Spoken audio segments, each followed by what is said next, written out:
Well, good morning, good evening, good afternoon. The name's Defender, and it's been a while since we've been here. Welcome back to more Final Fantasy VI. Last time, we managed to meet Banon, the leader of the Returners, and we were tasked with escorting him back to Narsh. However, things did not go according to plan, and now there's been a split, both literally and figuratively. We went down the first path and of Sabin, and we encountered Doma and its awful, terrible, horrible, no good day. But we've survived so far. But there's still two more paths. So where do we go from here? And welcoming back once again, Flagninja. Hello. Yeah, I've been it's been a hot minute, hasn't it? But you've been real busy the last couple of. I guess uh, it's been more than a month at this point, hasn't it? it's been a couple months at least. Yeah, I have been busy. But I'm returned from parts unknown and it's Final Fantasy time. Let's do it. Sure is. Uh So, like last time, which path do you want? okay. So remind me who the guy on the left is again. It's been a minute. That is Locke, the thief, though he prefers to call himself a treasure hunter. Okay. He went off to basically try to sabotage the Empire to buy everyone some time. Terra, Edgar, and Bannon were the ones still on the raft heading towards Narsh. Okay. Let's go. I think let's do his story off on the left, Luck's story. All right. Locke has worked hard to stymie the efforts of the Imperial troops in South Figaro, but now he desperately needs to escape.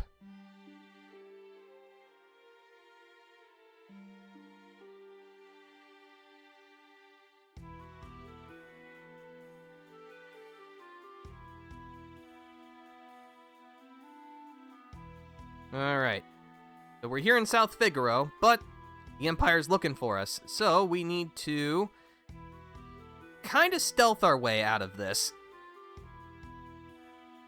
Hmm.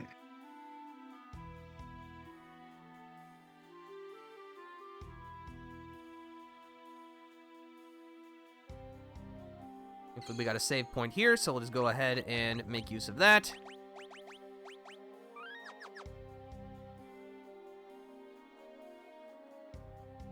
But yeah, it's not going to be stealth per se, because again, this is based on a 1994 Super Nintendo RPG. But there's going to be a little bit of trickery, a little bit of deception. It's going to be fun. Just have to find the correct people first. Do you want cider? All right. What an oddly specific request.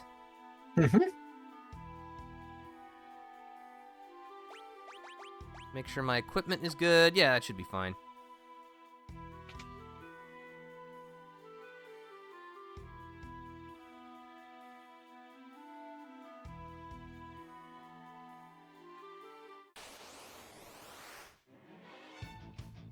Alright, we're gonna fight this merchant, but not for his XP.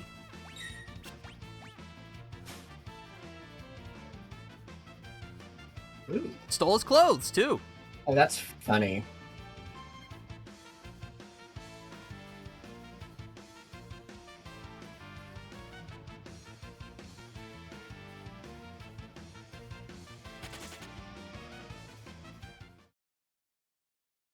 Huh. Alright, now we look disguise like a me. merchant.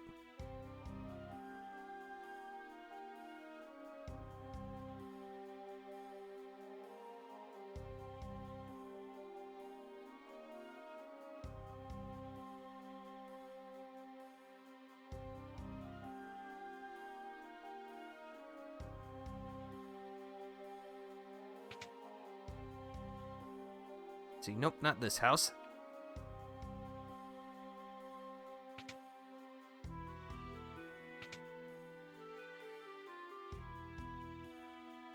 Hello, kid. Oh, it just lets us pass, because, yeah, we're a merchant. Of course. Clearly nothing suspicious here. Definitely not. Totally normal merchant.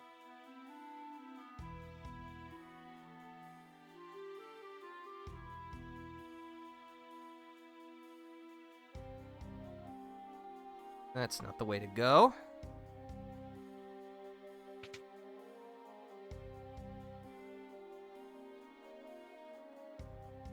The green ones are low-ranking grunts. Okay, that's good to know.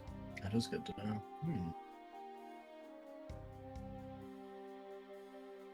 They're so slow you could steal the clothes right off their backs. Intriguing.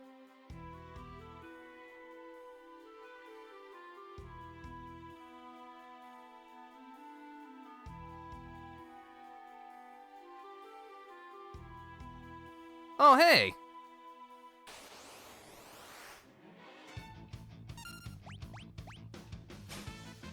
Yoink!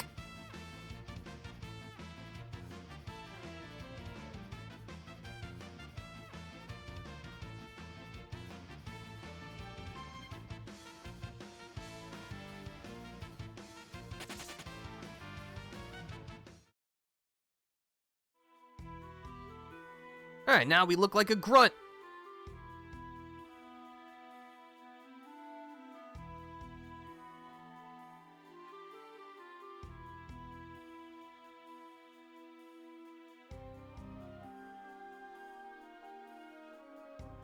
Yeah, I'm here to relieve you. Sure, you go right on ahead, buddy.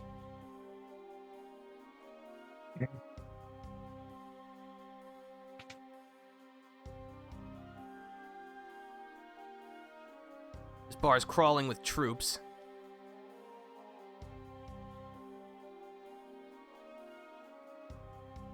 What an oddly weird thing to say.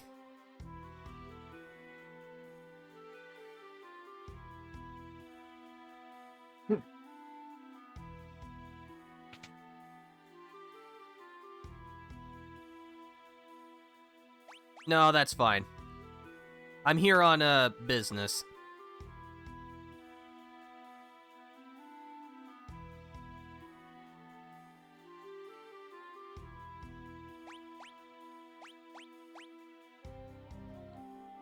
Let's take a quick look around first to make sure we don't... Let's see.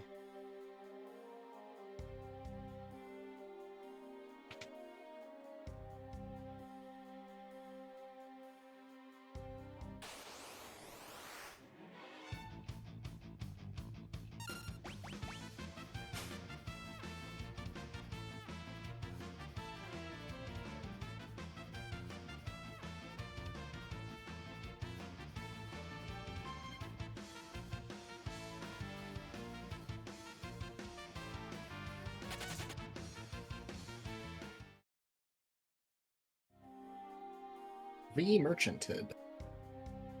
Got cider. Bottle of cider stolen from a merchant. Ooh. Handy. Wait, oh yeah, there's the guy that needed cider. There you go. Yep. Don't mind us, gentlemen. Nothing suspicious here. Move along.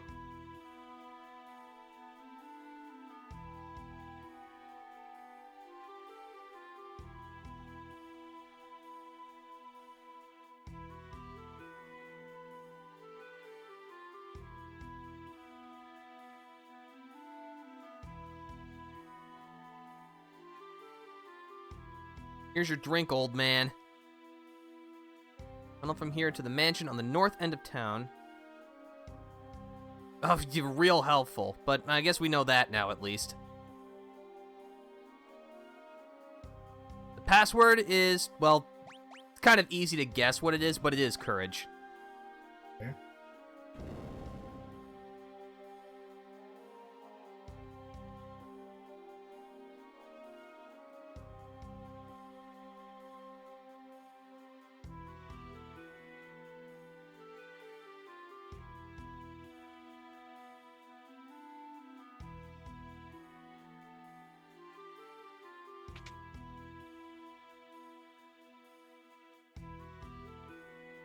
Now we're over here.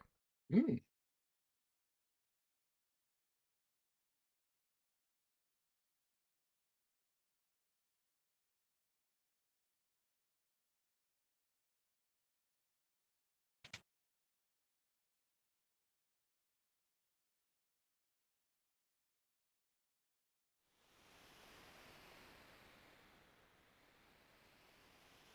But yeah, if you we're listening very closely, you might have heard like a wind gust sound effect as we got close. That's to Oh. indicate there's a draft back here, because this leads down here. Yeah, we'll remove our disguise. We have no need for it anymore. Okay. One of the Empire's generals. Oh yeah, one of the guards at the bar mentioned that apparently the general has turned traitor. A Magitech knight forged by the Empire and tempered in battle. None have ever truly known the woman beneath the general's guise. This is Celeste. Okay.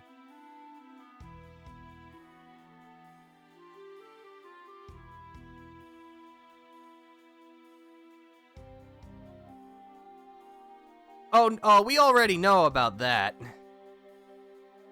I mean,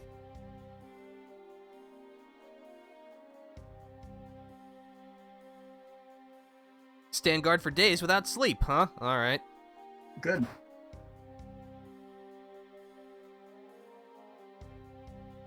He's up on the rafters.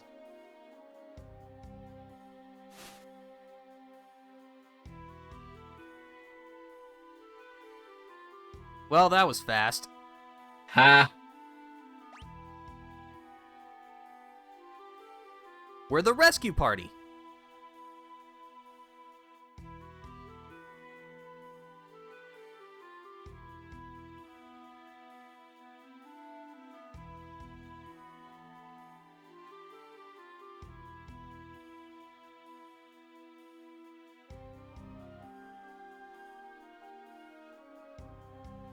A wink. Excellent. Alright. There's a clock key in his pocket. Stealing is wrong. Stealing is wrong, says the thief.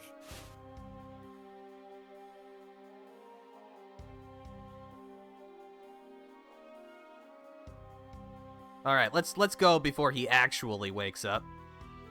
Ha. Here's a save point.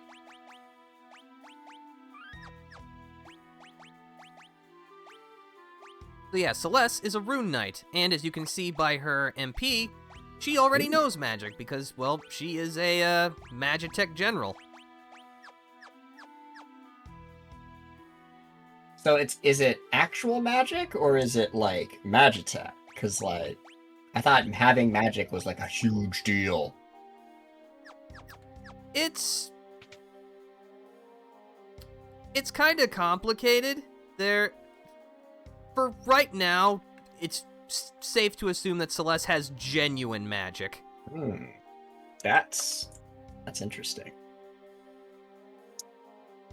That's a surprise that'll help us later. I see. Let's see. Wind the clock.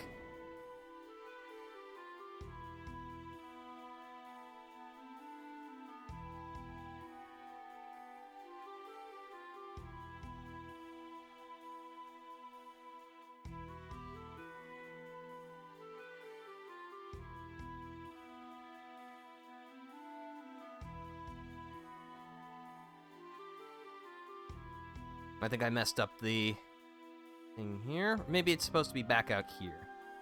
Oh.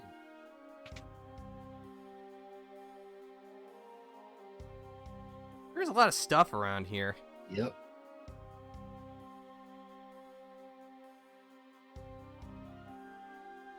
I got a clock key. Can you wind the clock? No?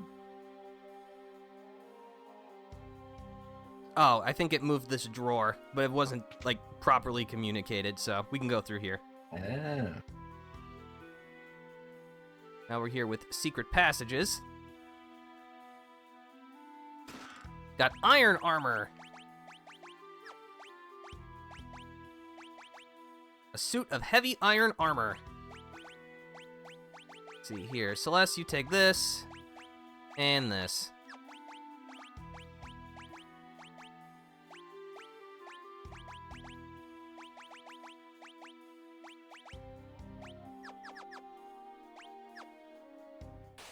But also enemies!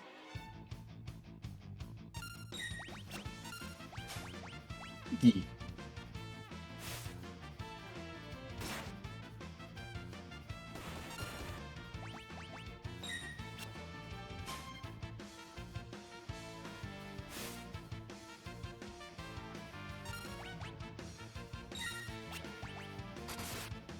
Nice crit.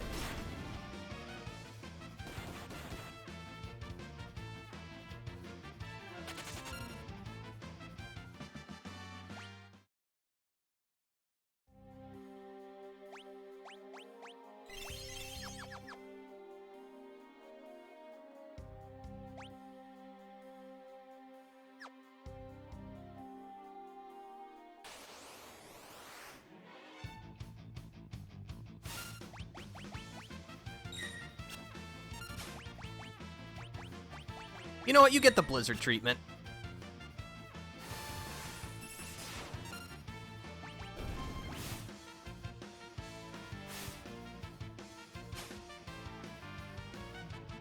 But yeah, well, we're just kind of making our way through this backroom dungeon. How have you been? Because it's been, again, like you said, it's been a hot minute. I've been pretty good. I was off traveling, doing some work, and it was a very good time. You know, there's some good people. It was interesting stuff. I don't want to, go into too much detail for risk of doxing myself. Right, but, right. It was a good time, and I'm glad to be back. Oh, but sorry, I hate to interrupt your story, but we actually saw something super rare there. That is, you saw that thing called Mirage Dive, right? The dive. Yes. Yeah, that's a Dragoon skill in FF14. That is. It's also probably a Dragoon skill in here, isn't it? It is a poorly explained mechanic called a desperation attack, essentially a predecessor to limit breaks. If your HP is in critical status and you perform a basic attack, you have a roughly 1 in 4 chance of performing your character-specific desperation attack, and it is absurdly powerful. Oh. Yeah, everyone has their own unique handy. one, So but there's probably strats obviously it that requires you revolve to around be... it. Yeah, it requires you to be at low health, and there's only a chance of it activating, so it's not like, in 7, where the limit is its own mechanic and something that you can rely on. It's still very powerful. Anyway, we did find a great sword and a heavy shield.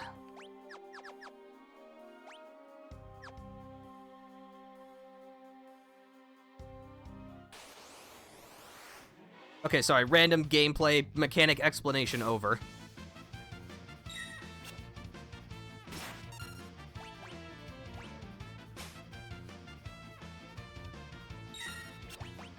Yeah, it's all good. Yeah, in fact, the check for the work I did just showed up today, so I got paid, which is great. Nice. But yeah, so that'll keep you afloat for a good minute.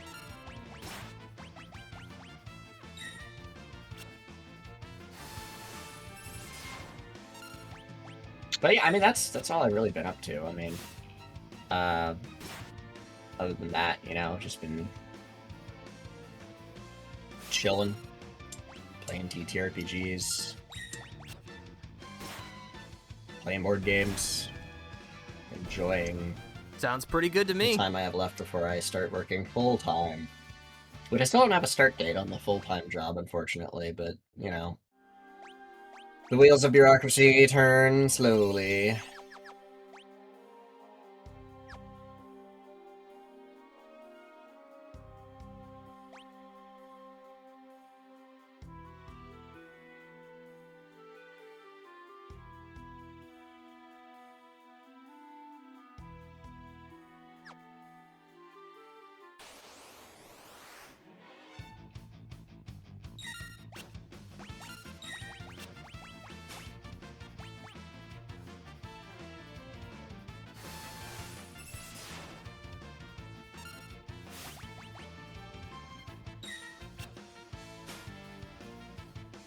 Might as well just keep stealing all of these potions.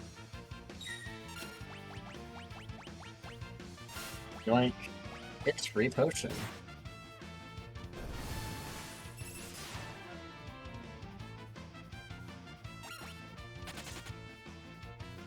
But yeah, the Vector Hounds will always flee when they are the last ones on the field. So if you want maximum experience, you gotta make sure you take them all out quickly.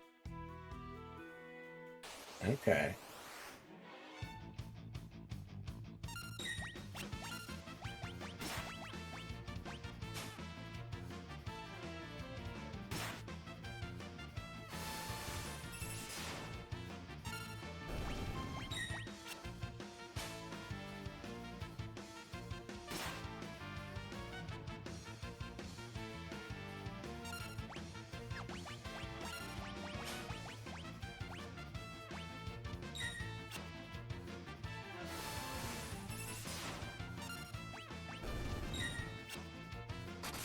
Nice crit.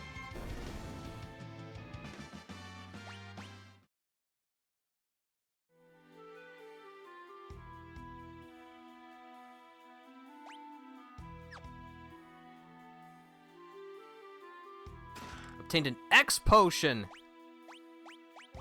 Fully restores HP. Funky thing on the wall, too. Ooh. Oh, yeah. Very nice. Can't interact with it. It almost kind of looks like a snake Neat mouth little or bit of art, something. I guess. Yeah, that is kind of the vibe. I don't know. Weird. Ooh. Obtained a secret. ribbon. Oh, those are good, as I recall. A silk ribbon enchanted with powerful protective Admit I don't magic. remember Prevents all precisely status what they do. ailments. That's pretty good, yeah. Yeah.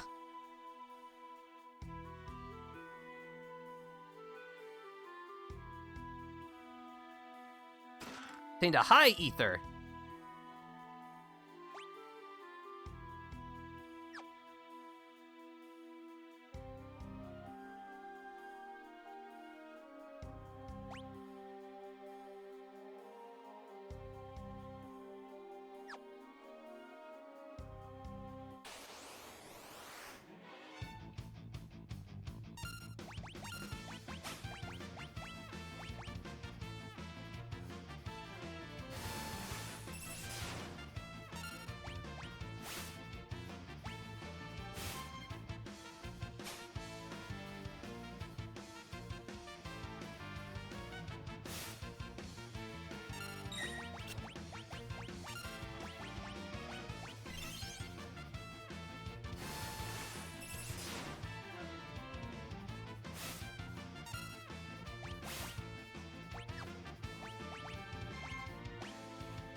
Well, Soma, you missed again, Locke.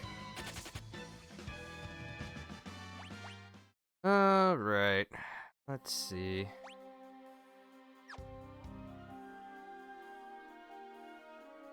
Obtained an earring. An earring that boosts the strength of the wearer's magic. Effect increases when worn in a pair.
Suspicious dead end. Alright. Suspicious data. Huh, that's not a sentence with a lot of, a lot of baggage attached to it. That could mean, which could mean anything. Which remind me of someone, which could mean anything. Alright, well, we've made our way out of the town, which is great.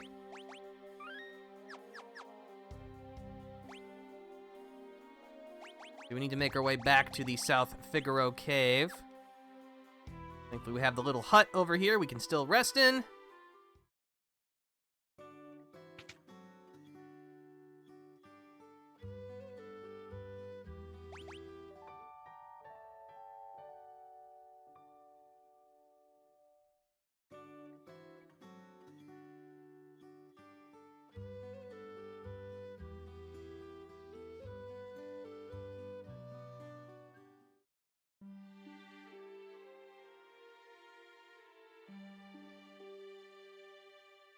Alright, so yeah, we're just kind of making our way backwards here.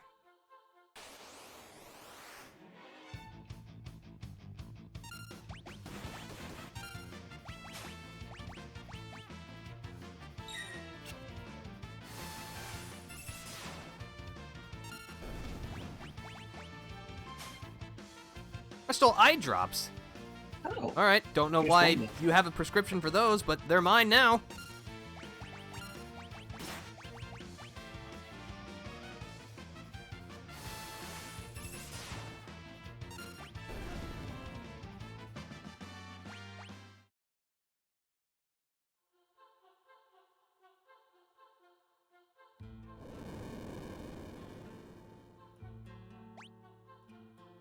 Hmm.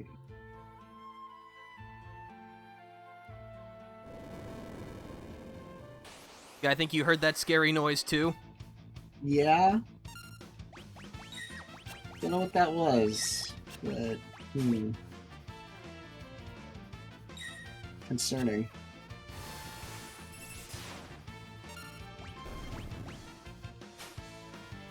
I stole an antidote.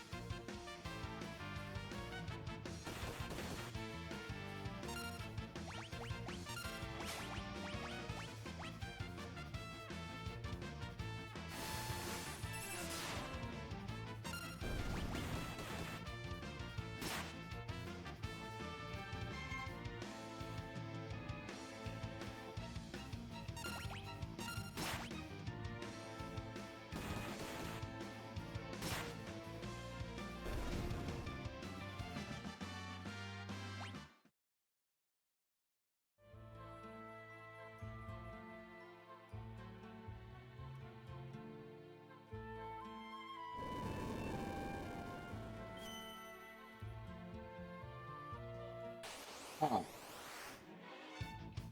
Oh, right, yeah, the turtle that lives in the springs sometimes. Yep, a I was little like, why is Healy there a thing? turtle. Yeah.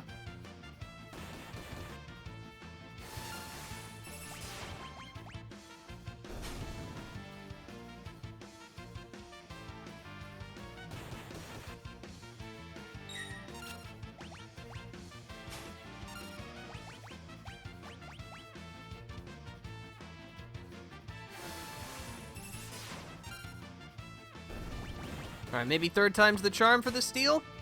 Darn it.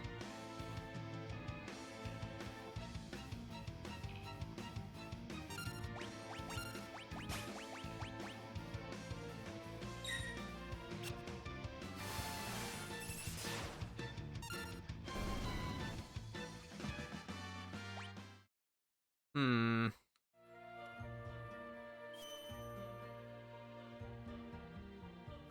I think one or two more fights should get us a level, so why don't we get a level and then we'll keep on keeping on.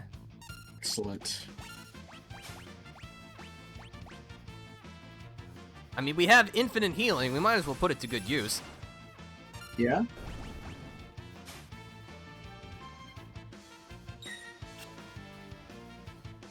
There'll probably be a little moment later where this might be a bit more applicable, but you know what? I'm gonna ask it now.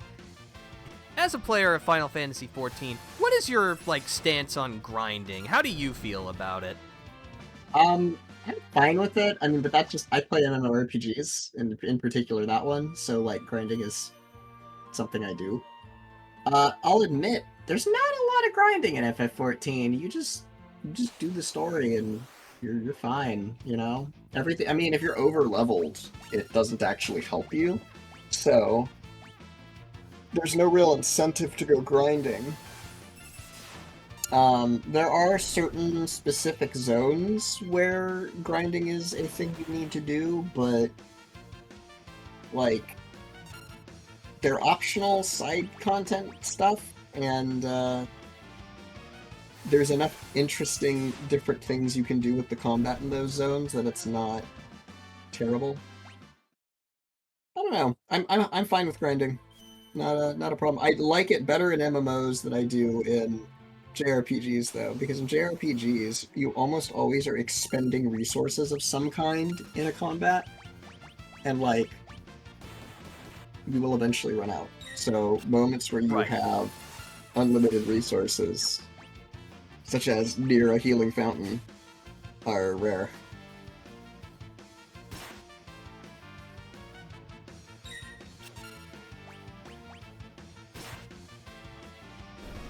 Because, yeah, the reason I had brought it up in the first place was I know, at least recently, it seems like there's been, like, a big discussion on whether or not grinding it, like, just conceptually is bad, which I don't know. I feel like that's too harsh of a stance to take on it. Because, again, I think for me, it's all about context as to why are we doing the grinding. Yeah. I mean, like, yeah, it's all... Grinding is just, I'm going to do something repetitive in service of a larger goal, really. And, like, there are certain bits of content in FF14 that are very grindy. But I would say mostly it isn't, and most people don't like grinding. They like interesting things, so something varied. Doing the same thing over and over isn't very interesting to people. Yeah. But, like, if you want to, you can grind in FF14 for marginal gains. But, like, you don't have to. And so, the fact that it's optional is really, I think, what gets me. Or, like, why Yes. it's important. If the grind is mandatory, that's when people start to have problems with it. So, I don't know. But I agree, because, like, the grinding that I did just there, that was, like, what, 5 minutes? And that was just to get a level, because, I was pretty close to getting a level. That felt totally fine. Like, yes, okay, I'm just standing by the healing spawn getting into a couple of fights, but not that big of a deal. And I think there'll be an instance later on where the grinding, or at least there'll be a moment where I will decide to grind, because just based on my first playthrough, doing it was pretty beneficial, so... But I don't know, I think player agency is really important, because if the player is deciding to do it, then I think that alleviates a lot of the issue with it, because again, it's then self-imposed, because it's like, well, then you have no one to blame but yourself for it. Exactly.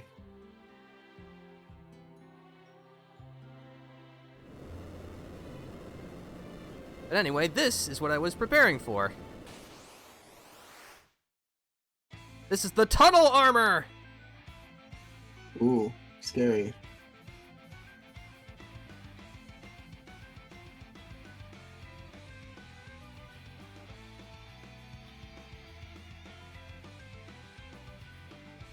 But yeah, this is actually a tutorial for Celeste's special ability, Runic. If you have the correct weapon type equipped, you can basically become a magic lightning rod. You will draw the next spell towards you. You will regain MP based on the cast amount, and you won't take any damage. However, it does not differentiate between enemy magic and friendly magic. So if someone on your team casts a magic spell, Runic will absorb it. Okay. But right now, Celeste is the only one who can use magic, so not really seeing much of an issue here. It also only works once, so after you absorb a spell, you must reactivate it. I see.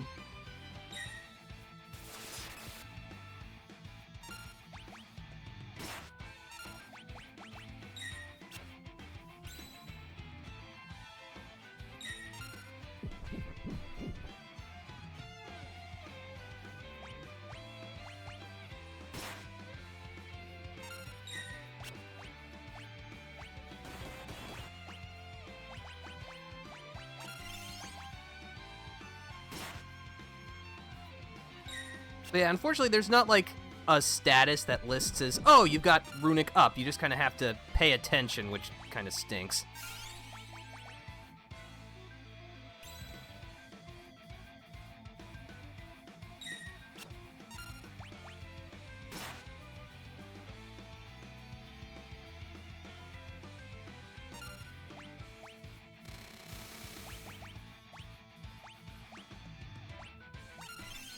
You've got drill power.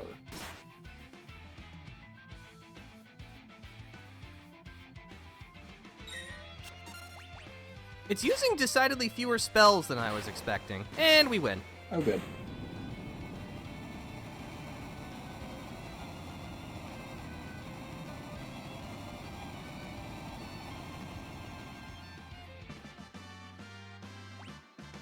Got an elixir.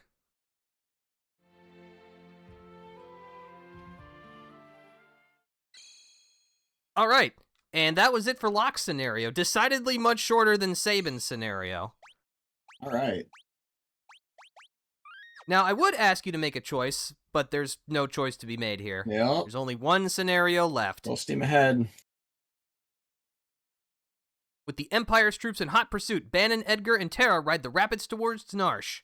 But the going won't be easy.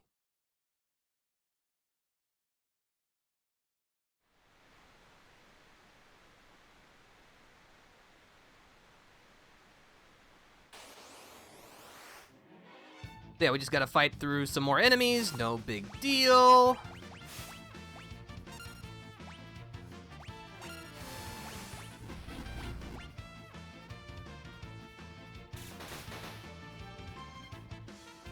But yeah, as you may have surmised, just based on length, the usual, or I guess like the most suggested order of events is Terra, Edgar, Bannon, Locke, and then Sabin.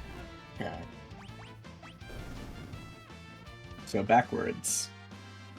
Yes. Terra learned Drain. And it's also not just because of length, but it's also because in Sabin's scenario we met Gao, who, as you might remember, learns his primary mechanic through the Velt and rages. Right. Which means the more enemy types that we fought, the more we can get from it. Well, you can go back there later, right? Yes. Okay. So as long as nothing's permanently missable, it's fine.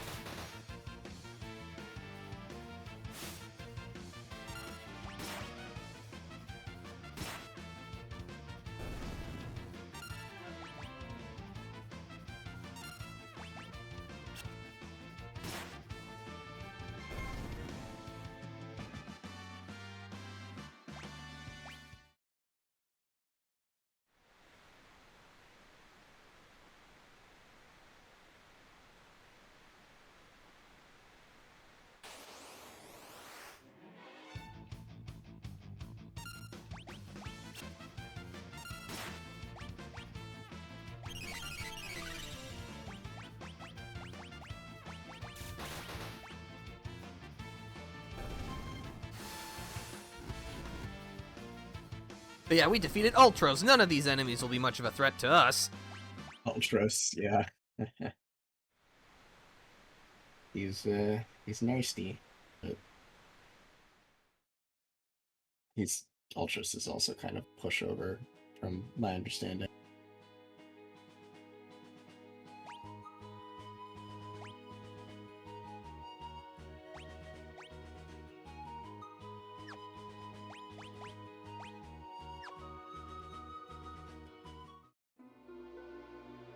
Alright, so we can't just wander right into town. Unfortunately, well, after we use the free healing bucket,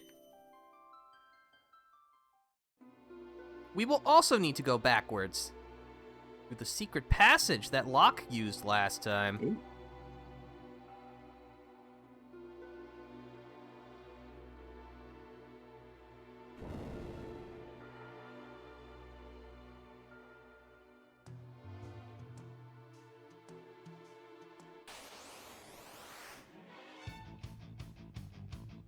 But yeah, these were the enemies that we fought, way back at the beginning, so we should be more than a match for them now.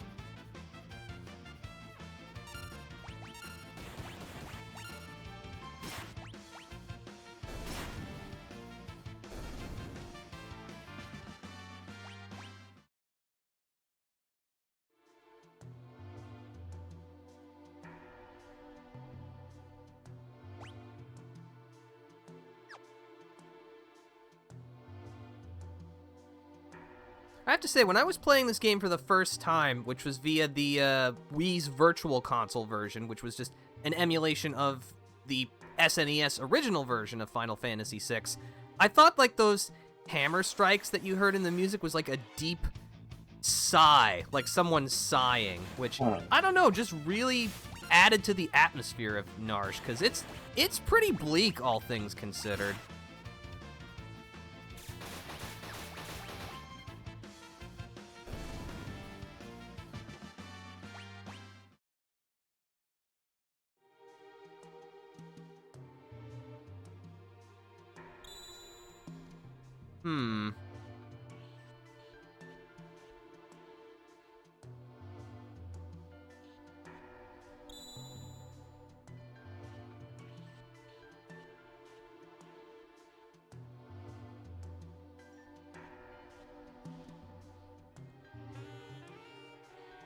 So yeah, we have to follow the correct path that light went down. Otherwise, we will be intercepted by enemies.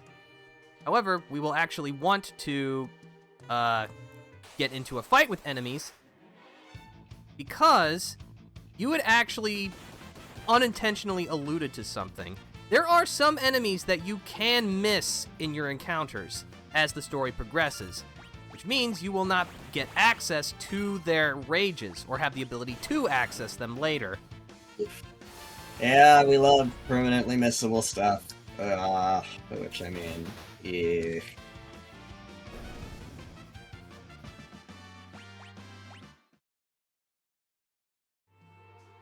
But yeah, if you get into a fight, the path will reset.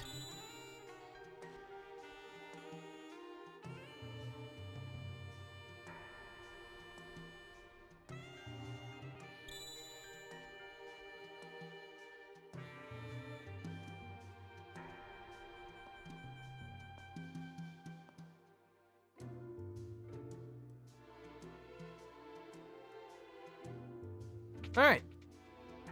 Onwards, then.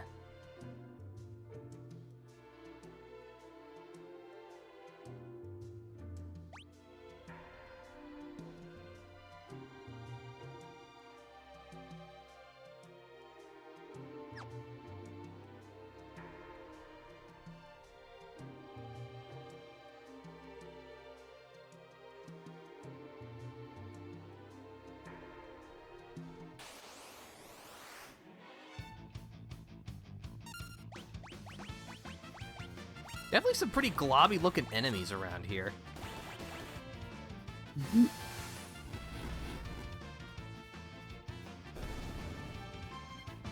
I don't like being set on fire, though. Well, to be fair, most things don't like being set on fire. True. That smells of secret door on the left. The sprite's different. Yeah. Ooh, a side attack.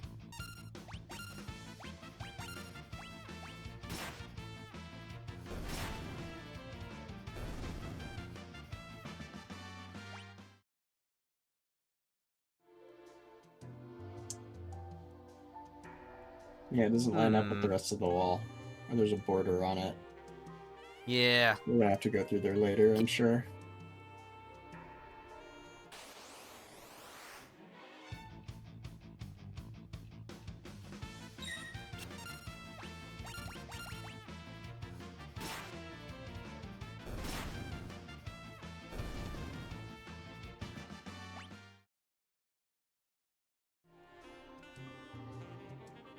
Again, without giving too much away, leaving those chests for now, as they will eventually become something cool. Mm-hmm.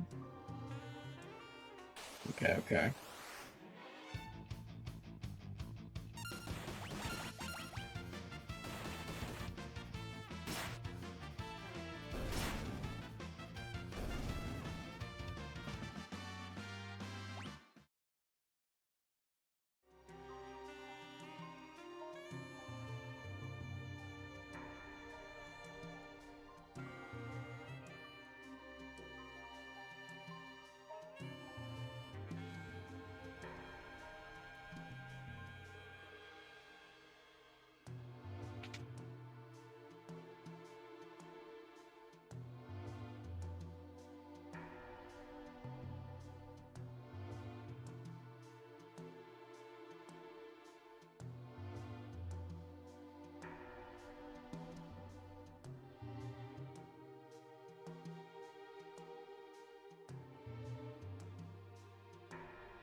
Alright, well, our 3 scenarios are complete. The 3 groups have arrived in Narsh, and now a decisive battle is about to unfold.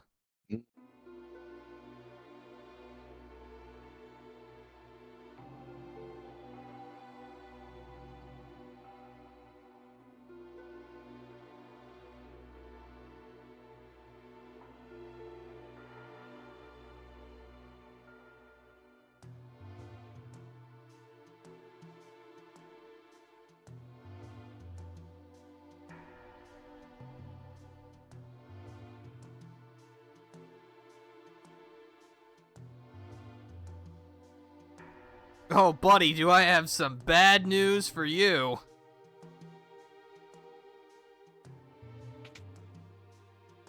People are dumb, panicky, dangerous animals. Ooh, somebody's got that quote.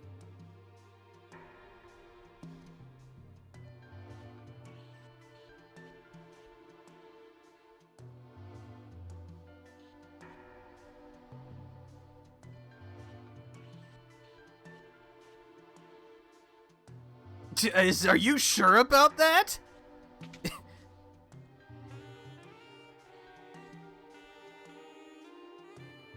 Oh, would you look at that. See what your neutrality has gotten you.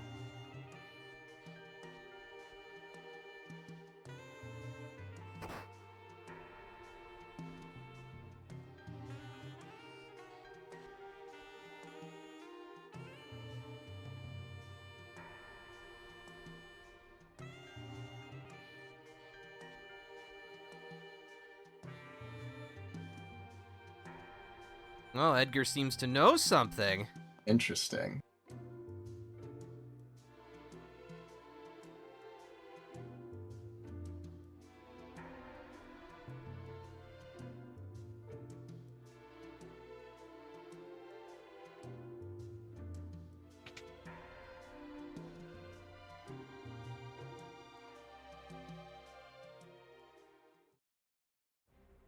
Oh, look who it is.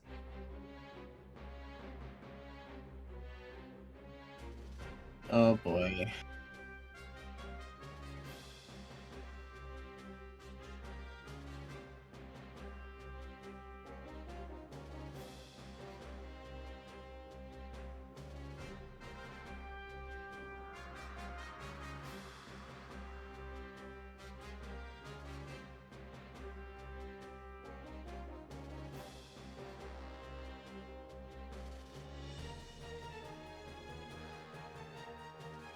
And that's where we'll make our stand.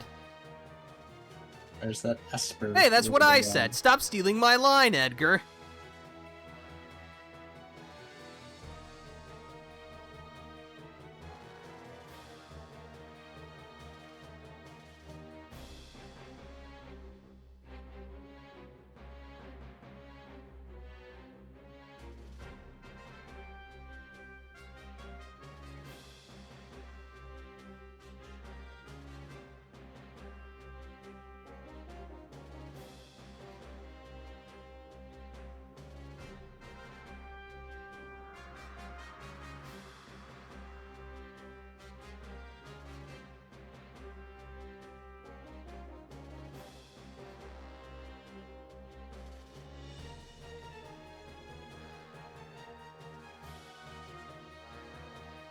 Ah, the answer to my question. I was behind a little bit. Yep.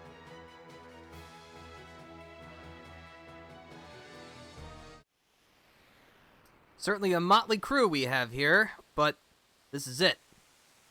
It's a lot of party members. Yep. Ah, the healing bucket. This will be our opportunity to equip everyone as we see fit. Good, good, good.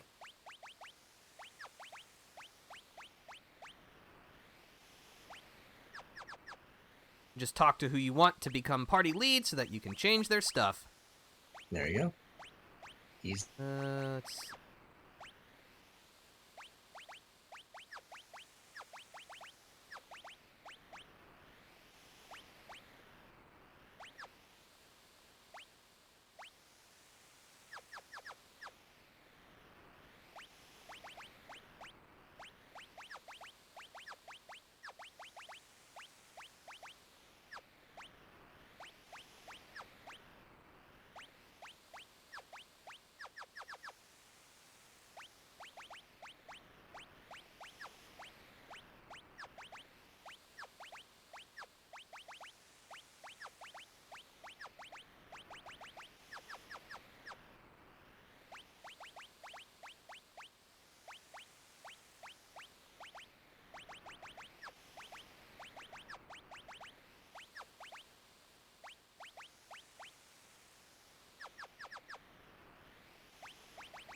All right.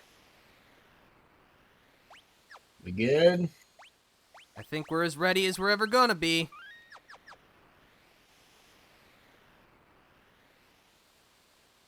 But now,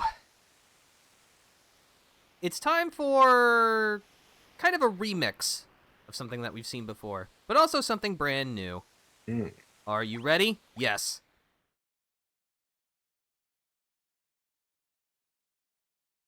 Protect the Esper from Kefka. Would you like an explanation? Sure. You'll fight using 3 different parties. Use the ZL button to switch between them. Defeat Kefka before his men reach Bannon or the battle is lost. Now you're probably wondering, wait, who's our party? Are they going to be Moogles? After you made 3 parties on the party formation screen, select Done to start the battle. No! Ah. You set the party formation. You'll need to create 3 teams, but you can combine them however you want. Okay. Fun. Hmm. Let's see. So I think let's see, we only have 7, so that means 1 party of 3 and then 2 parties of 2. So I think,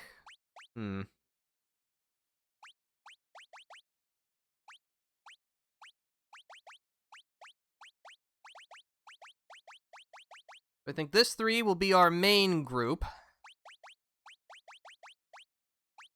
We'll have Terra, and apparently we've been told it's pronounced cayenne, like the pepper, instead of cyan, like I was doing before, but honestly, I'm not even sure which pronunciation is correct.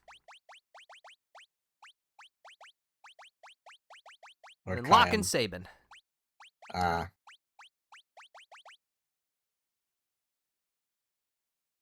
Well, it's spelled differently Okay. in 14. That probably explains why. I think this ought to work.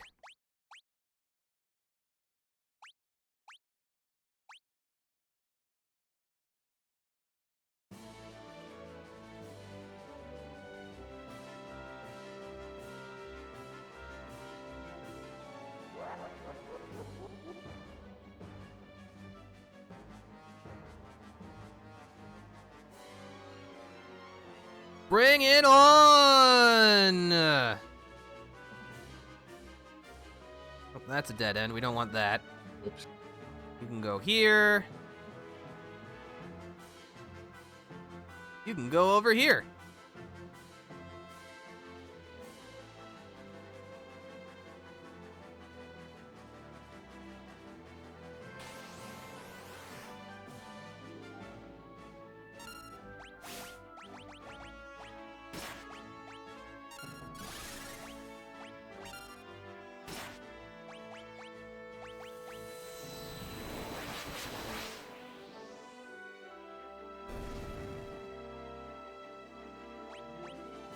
Nice. Yep. Gonna try and spread things out so that everyone gets into an equal amount of fights.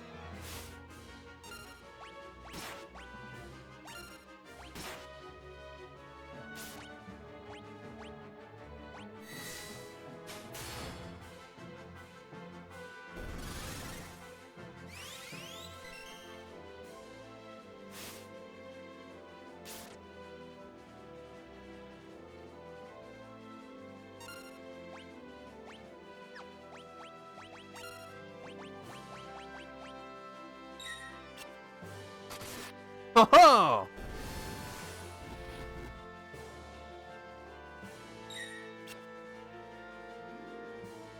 This little multi-party battle mechanic thing. This is neat. Yeah.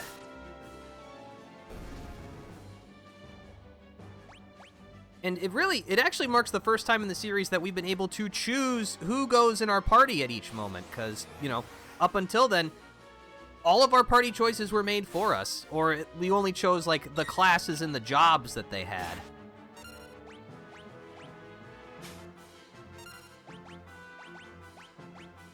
Go for a aura cannon.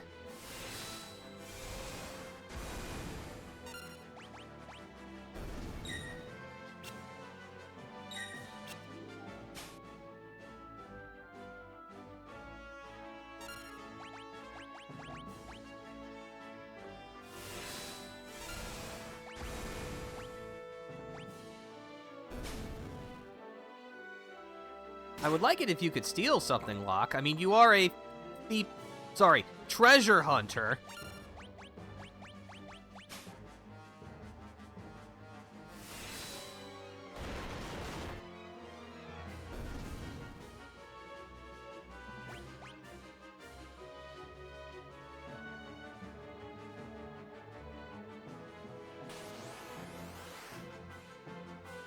Is the goal to just outlast the waves, or do you have to, like, push them back to, We need to get to Kefka to fight him. He is our boss, but obviously, you know, lots of experience and cash is up for grabs.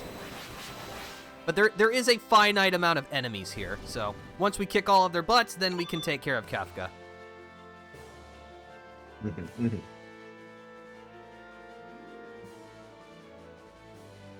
Also, if an enemy bumps into a party, like, leader that you are not in active control of, the game will automatically put them into a fight, so you don't want to be caught sleeping at the wheel. Ah.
Oh, now we're getting to the brown troops. Oh, that's, again, color-coded. That's how you know these guys mean business. Yep. That's a heavy Magitech barrier, huh? Okay, good thing I don't care about that.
One more Fang ought to do the trick.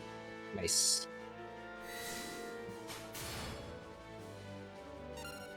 Yep. Terra leveled up. Yay. Alright.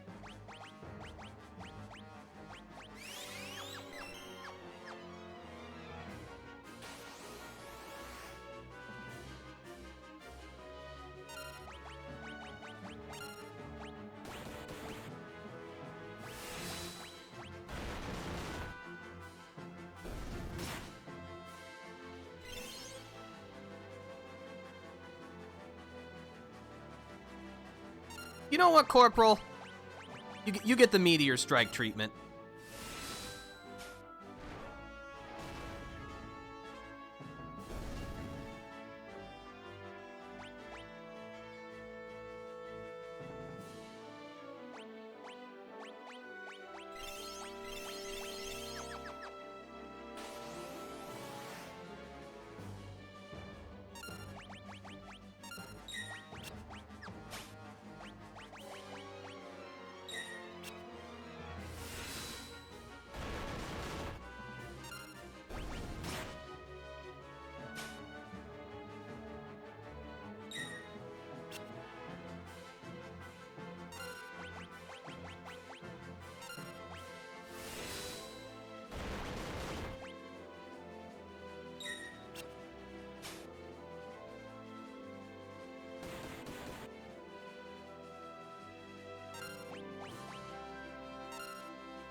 Yeah, that's right. I'm actually using my good recovery items. What are you gonna do about it? Whoa.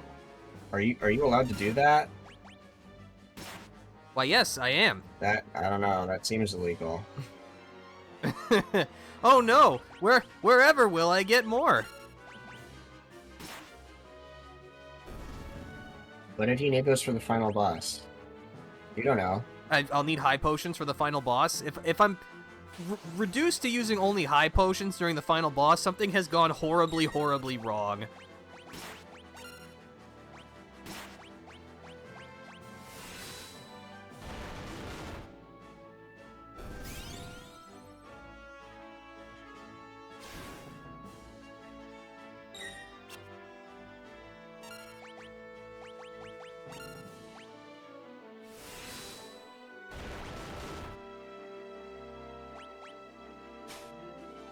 Stole an iron helm. Nice. I guess that means I just literally took that dude's helmet.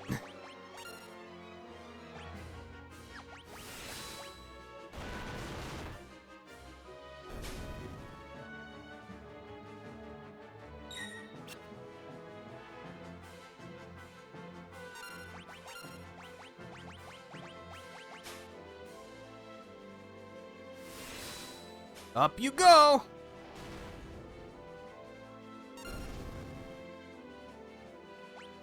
Sabin leveled up. Oh, right. Is that everybody? Oh, no, it's one guy. You know what?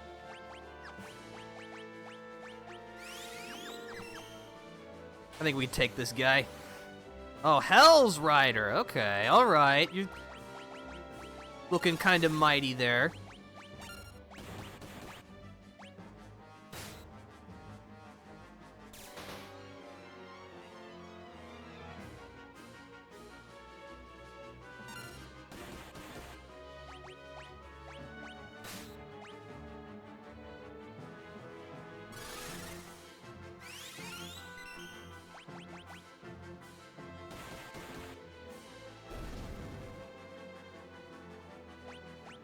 I got a remedy. Sweet.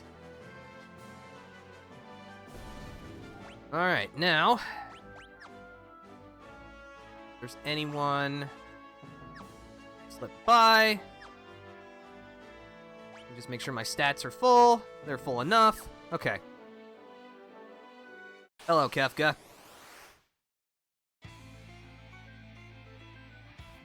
Now, you can pretty much pick whichever party you want to fight Kefka, but the key here is you want someone with Runic, i.e. Celeste. Ah. He is After all, a mage. Yeah, he's a magic guy. He does have a physical attack, so he'll, like, attempt to punch you, but, like, as you can imagine, not that scary. Oh yeah, that's a Blizzara. We don't want to be eating that with our face. With our sword, yes. With our face, no. Yummy magic.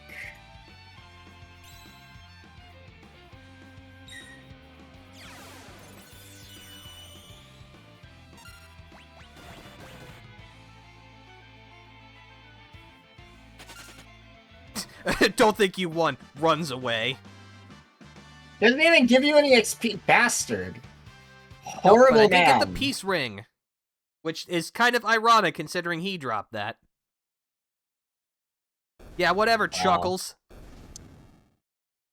Drops an empty chest and fucks off, just like in the Ultimate. Oh yeah, the Kefka Ultimate fight in FF14 is out now and has been cleared. It's wow. It sure is. There's a point where sure if is. you fight him incorrectly, you deplete his health and he goes, "Oh no, you beat me!" and he leaves, and you open the chest and there's nothing in it, and he laughs at you, and you have to like leave and come back in to restart the fight. That sounds like a Kefka thing. It's so rude. I love it. Oh, also, very loud, shrill sound coming up, so... All right, braced for it. Please be advised. But this is the Esper.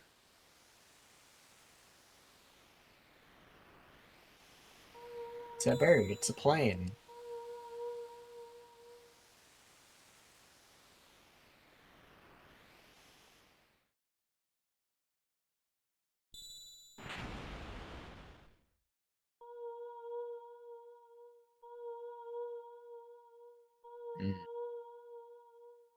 Something strange is afoot.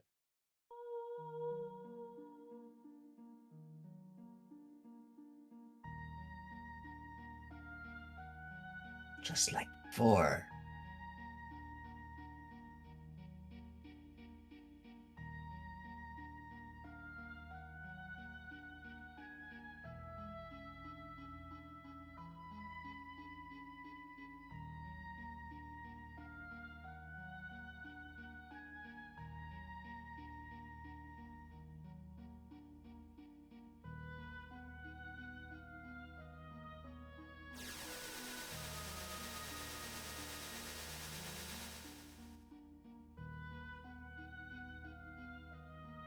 Oh, that's neat.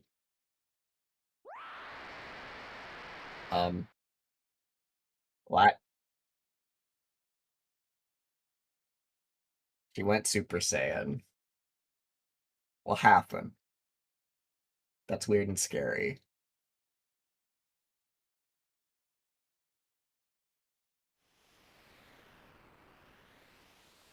Oh, she really went Super Saiyan. Yep. Now, are you piloting here, or is this auto-scrolling? No, this is the game. Okay, okay. It's all part of the plot.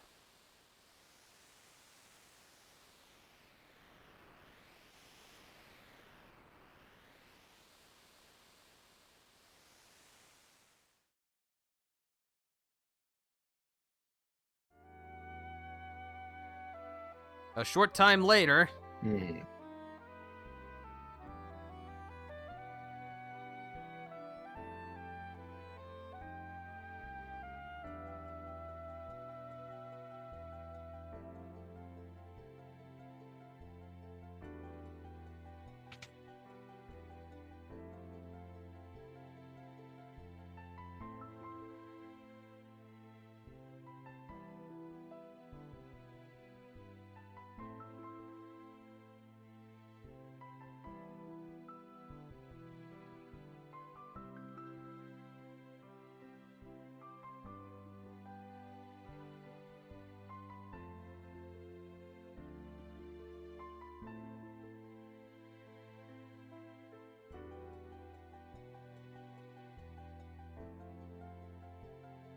Oh, good. Ryan got his head out of his butt. Yep.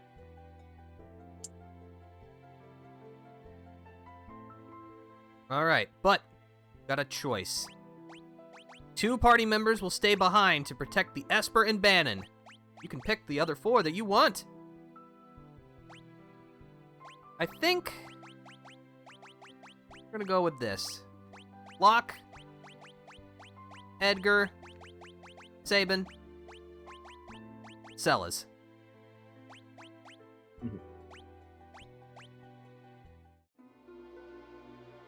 if you would like to switch your reserve members out, you can return here to Narsh and talk to them. Okay. Neat. Yeah, but the game's going to have a few more of these moments where we'll split up and have to choose our active party. And this combination, I think, is not only just good statistically, but, and this is one of the both positives and negatives of this game, depending on who is in your party at certain moments will trigger certain specific scenes that are very easily missed, and in fact are completely missable, if you don't have the right party composition at that moment in time. It's just, whoop! All gone. That's rude. Yeah, so from what I remember, this combination should allow us to see, at least for the stretch of the game that we're going into, all of the important stuff. Okay, good. Yeah, so we'll go ahead and save. But yeah, as you can imagine, Terra has left our party, and now we need to go follow her, but they mentioned Figaro Castle, so just mosey on over.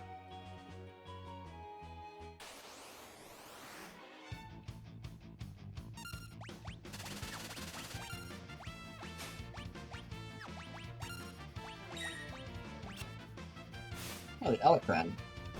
That's the name of a criminal organization in FF14. Oh, cool. But yeah, we fought these enemies on our first trip to the Figaro Castle.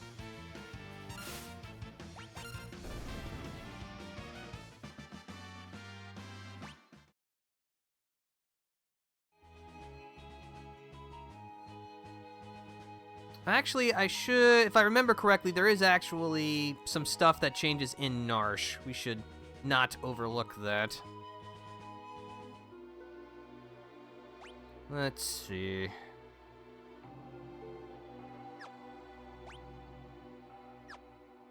But yeah, now we can actually, like, explore the town proper now that, you know, the citizenry are not out for our blood.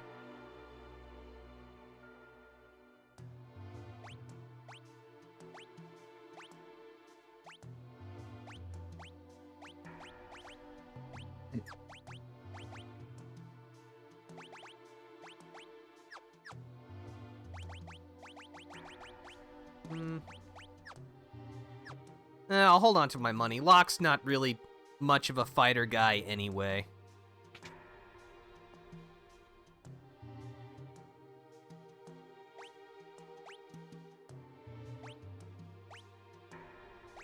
See, we have a couple new relics, which I think we haven't seen all of these before. Barrier Ring, cast shell when the wearer is critically wounded. Fairy Ring prevents poison and darkness. We did see the sprint shoes. I'll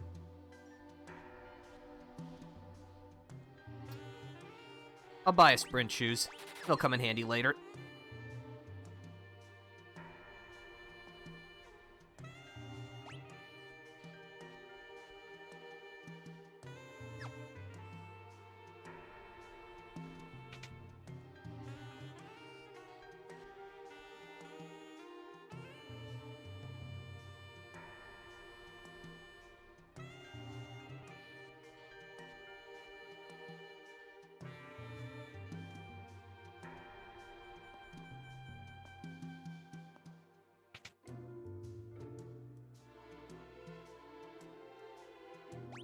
Oh, okay.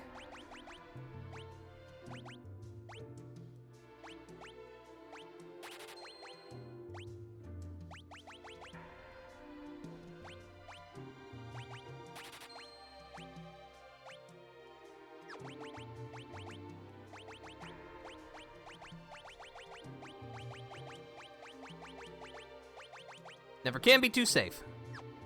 I like safety. You get the... Well, that is just a little bit better. Alright. That's fine, we'll hold on to that for later.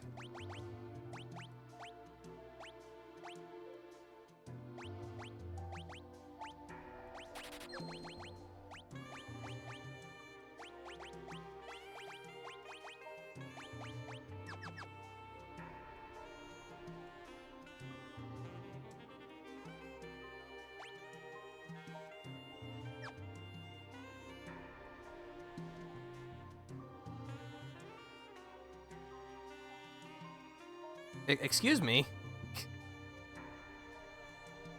Yeah, Narsh is kind of a somewhat confusing town to navigate. There's a lot of verticality to it, which I do kind of like. Just here, right? No, It is on we're the not. side of a mountain. That makes sense, but ooh, a lot of boxes. Yeah, boxes. It's locked. Interesting. Obtained a hyper wrist, which I think we've already gotten one of those. Yeah, that boosts strength. A thief's bracer. A bracer inhabited by the spirit of a thief, increases the success rate of the steal command. Got a reflect ring. A lustrous silver ring enchanted with a protective ward. Casts reflect on the wearer. Obtained a thief's knife. A knife that sometimes steals from an enemy. So yeah, occasionally, you'll perform the mug command, which combines attack and steal in the same action. Handy. Do like action economy.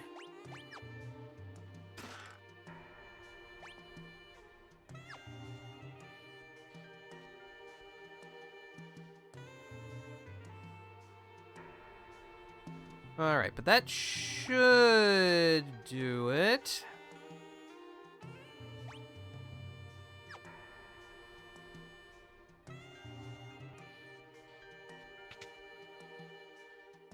Ah, here we are, the Elder's house. This is what I was looking for. Is inside the clock. You'll never guess what it is. It's another elixir. Well, as is tradition. Hello, Genre. We're glad to have you here. Hope your Saturday's going well. You have just joined us on the trek towards, wherever Terra flew off to.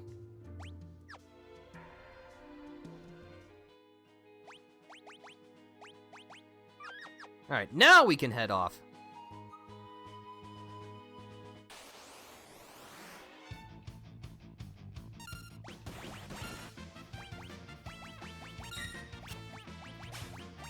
There's Mug. Got a potion and a kill. Yes.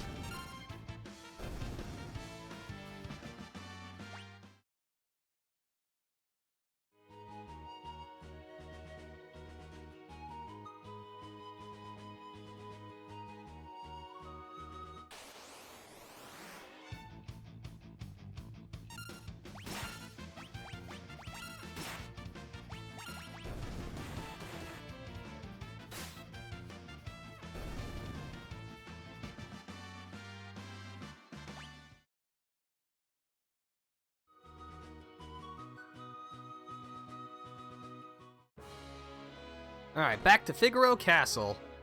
Glad to see that it's still relatively standing. Oh yeah, I guess it has been a while since Sabin's come back here.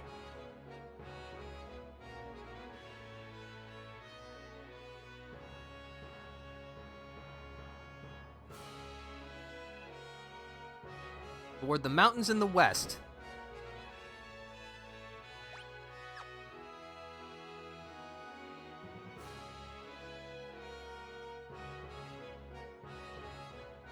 I guess I can't pass that guy, even though I am the king. It must be for my own safety.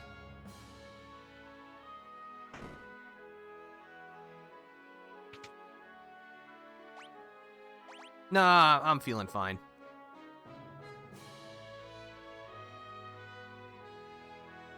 No, I wanted to go down into the door, not down the stairs.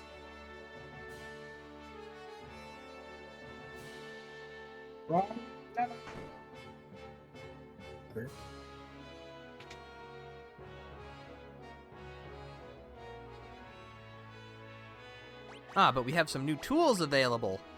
Flash! Attacks and inflicts darkness on all enemies. And the Handy. drill penetrates an enemy's armor to deal severe damage. You have an extra bioblaster, it looks like, huh? Yeah, that was one of my... I stole it from the tunnel armor when we were fighting. Oh, I missed that. But yeah, buying items here in Figaro, as long as Edgar is in your party, you get half off. Because, you know, he's the king and can make that kind of decree. So, this is a good opportunity to stock up.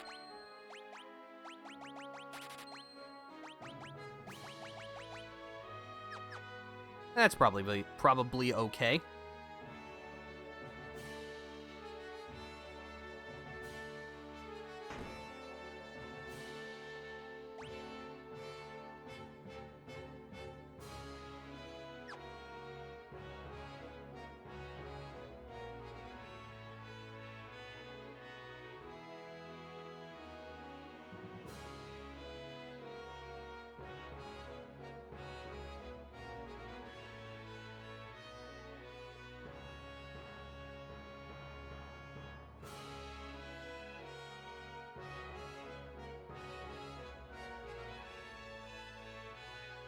To the desert beyond the mountains? Oh, all right, yeah. Let's go. Go to Kolingen. I think that's how that's pronounced. So yeah, you remember how the castle was capable of tunneling under the desert? Turns out it can do a lot more than that.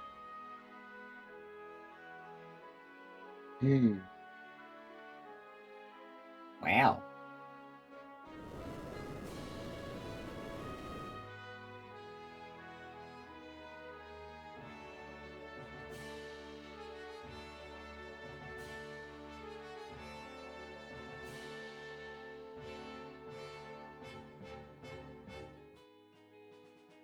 All right, we're over here now.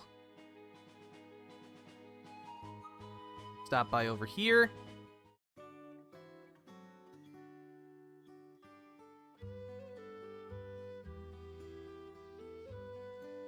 Southward, towards Jador. All right, thanks for the tip.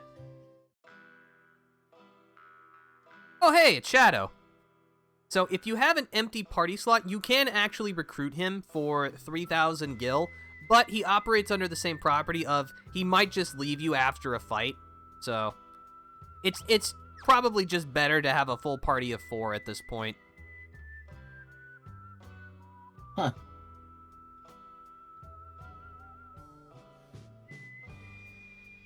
I know that. But yes, if your party's full, you won't even get the opportunity to swap someone out.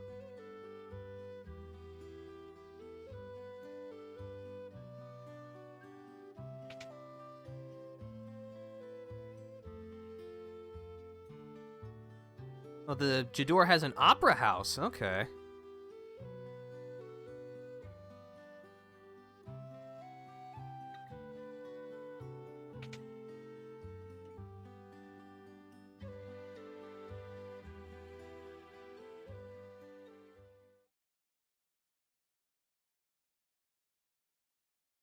Flashback.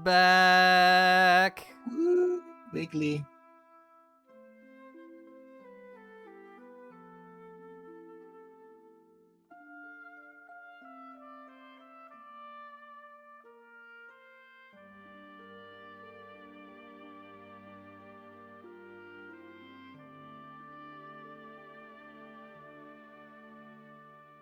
Tragic. He jumps down after her. Ah.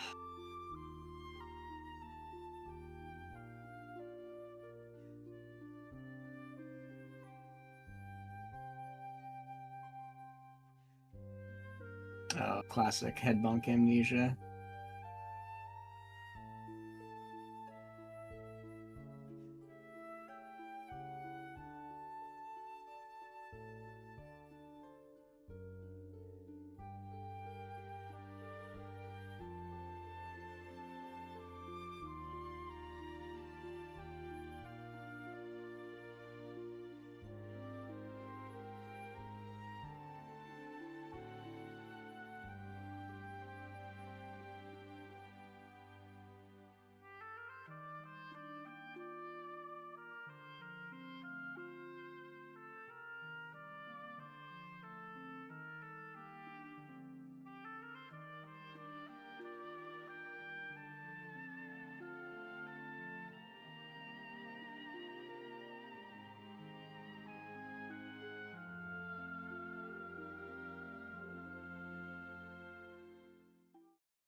Well, there's not much we can do about the past.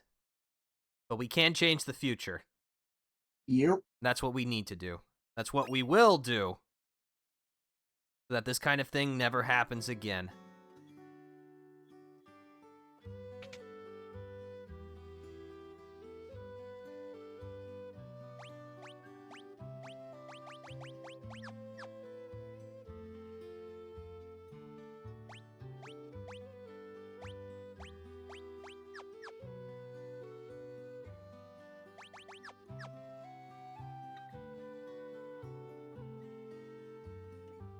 You buy those bits with bitcoins, look at the emblems on them? I don't think so.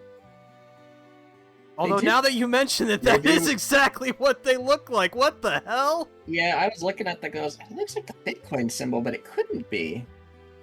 I don't like that.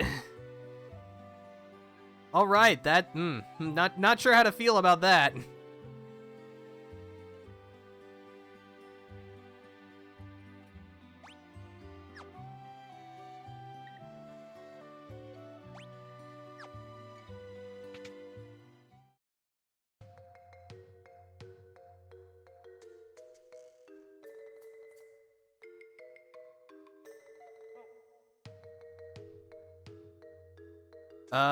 What the hell is this about? Treasure? What are you talking about?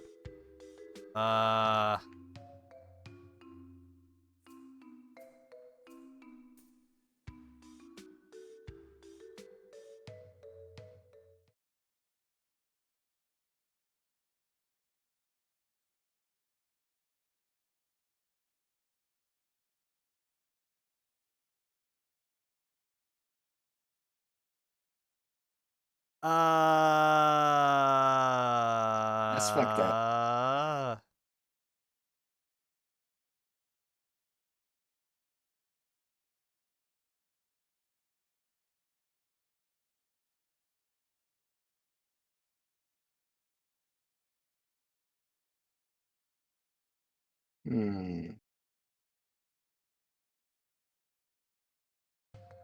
Well, I don't know about you, but I am extremely conflicted now.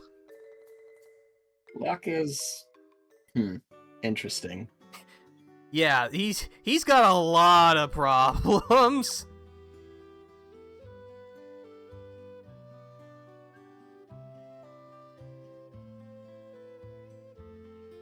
Alright, well, clearly dwelling here is not going to get us where we need to go.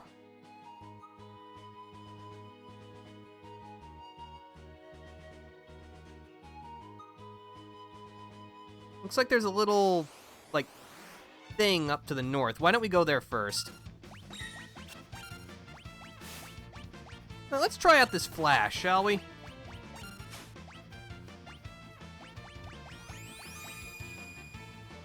I like that it's just like a big spotlight. I don't know. I just think that's neat.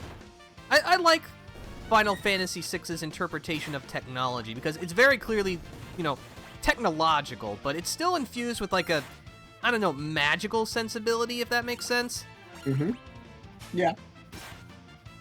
It's, what is sufficiently advanced technology is indistinguishable from magic, and they just ran with that. Yep.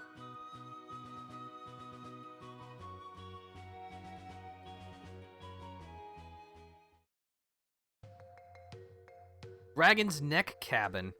It's an interesting name. I got a hero's ring. A golden ring once worn by an ancient hero boosts both physical and magical attack power.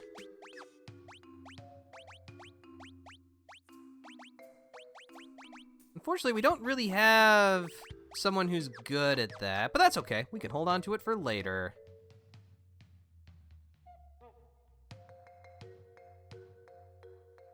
I was trying to see for a second if I could just randomly sleep in his bed to heal myself, but nope. I'm confused what was going on with Locke, Rachel, and that weird old guy. So, essentially, it looked like Locke was trying to keep Rachel alive by any means necessary, even if it meant just keeping her in eternal slumber.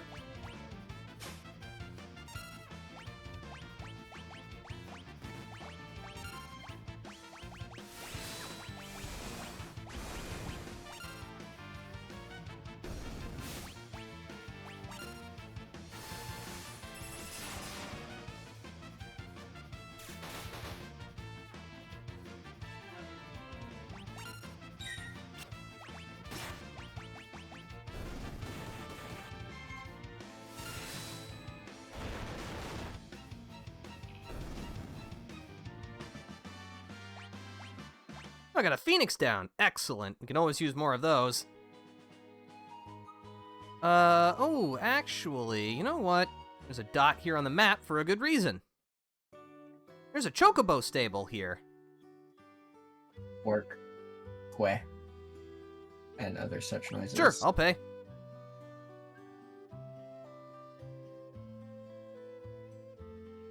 And we're off.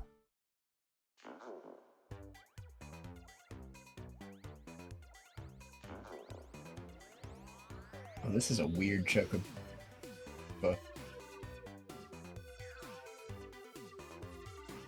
Yeah, we saw this perspective earlier, but again, it's still pretty disorienting after, the past 5 games of not doing this.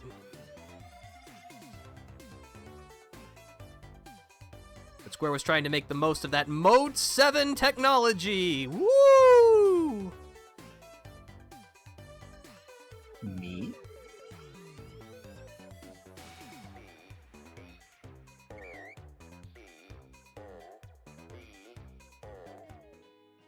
Alright, and here's our stop.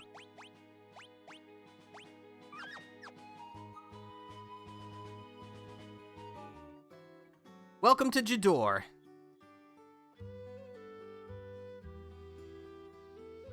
The westernmost town on the world map. Slightly meta thing to say, but okay. Interesting.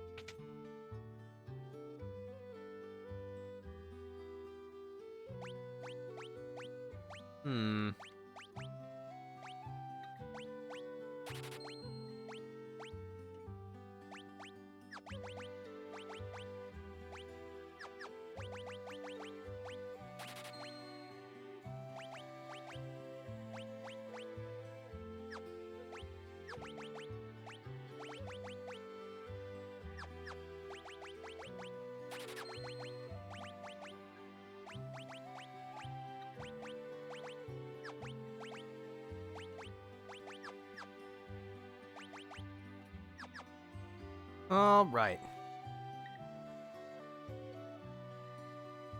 There's another chocobo stable here. From Zozo, huh? Okay.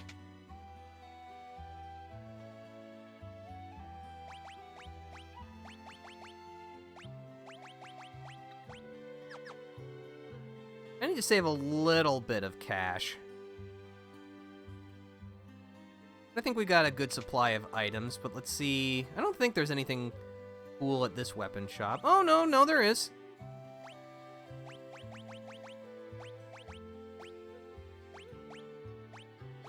Take the Kaiser Knuckles. And I'll get the Kikuchi Monji, an elegant katana with a chrysanthemum motif engraved on the scabbard.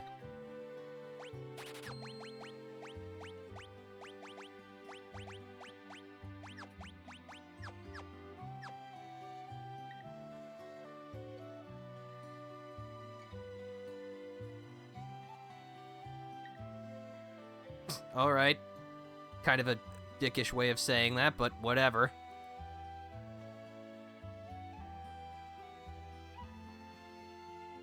The Jador Auction House, huh?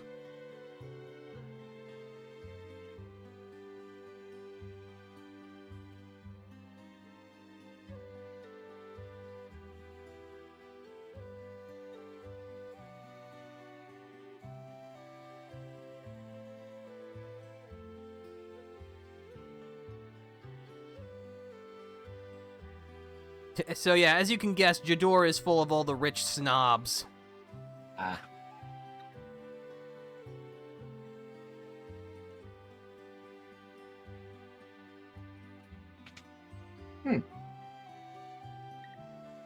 I keep mentioning this opera house.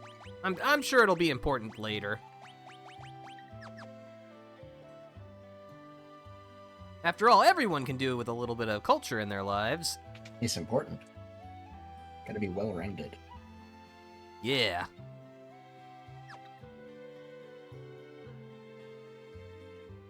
Huh, a picture of a treasure chest. Here, Probably Ultros. shouldn't touch that painting. No, it'll be great. Am I healed? Does it actually attack you? I don't think so. But let's it does, find out. I see. This one looks awfully familiar. Nope. But still, that's a weird spot for Ultros to be.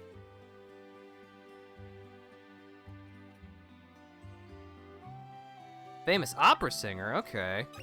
I got an ether, nice.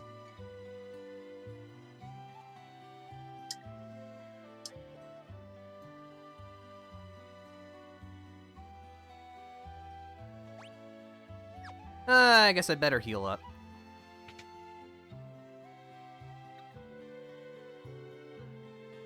Don't trust them, huh? Alright, sure.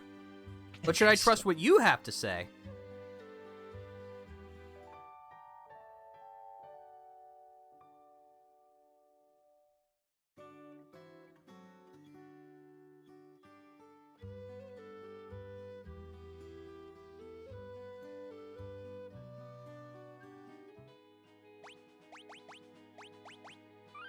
Alright, I guess there's nothing to do but keep going. It's not a rock lobster, it's a rock wasp! Ugh. Why, did that give you bad memories of something? I don't like wasps. Rock lobster, cool. Rock wasp, bleh. Don't like them.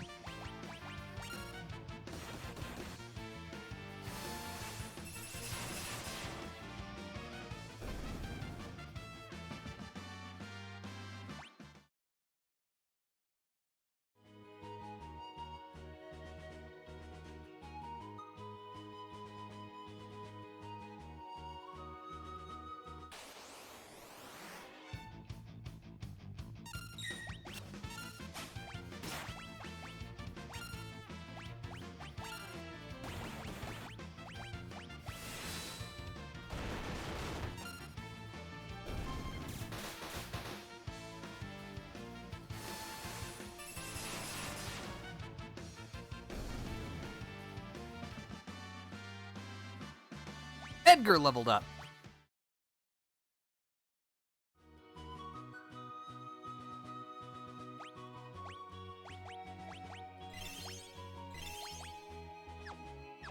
Let's see, what's everyone's status? Oh, both. Locke's really close to a level. Why don't we get one for him?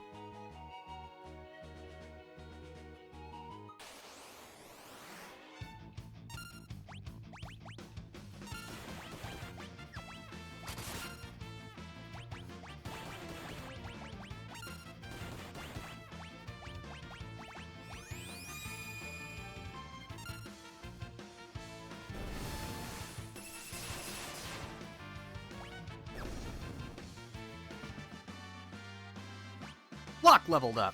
I got a mithril knife. Not that it's very good, but, you know, we'll sell it. Okay, so, as you might have been able to guess, this is the town of Zozo. What kind of soundtrack do you think this place is gonna have? Jazz.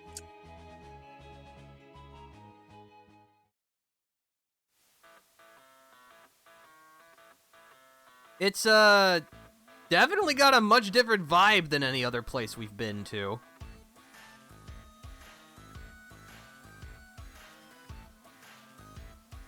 Interesting. Actually, yeah, you want to know what, like, the most confusing thing about this town is? It's a town, yes. What? But there are random encounters in this place. That's illegal. You can't do that. That's funky.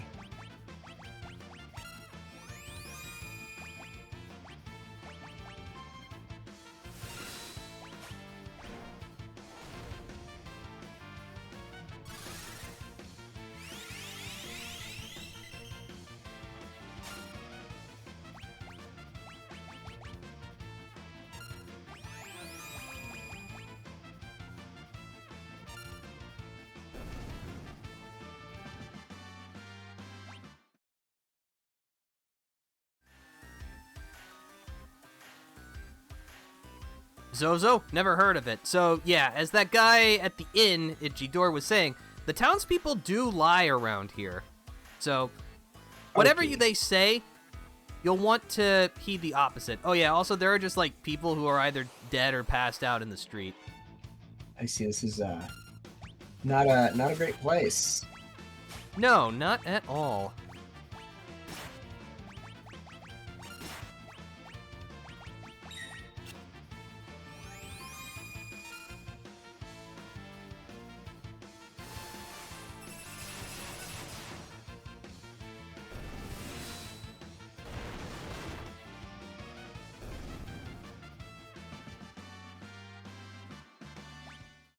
Yeah, we'll take this opportunity to wander around, look for trouble, and figure out what the heck we're supposed to be doing here.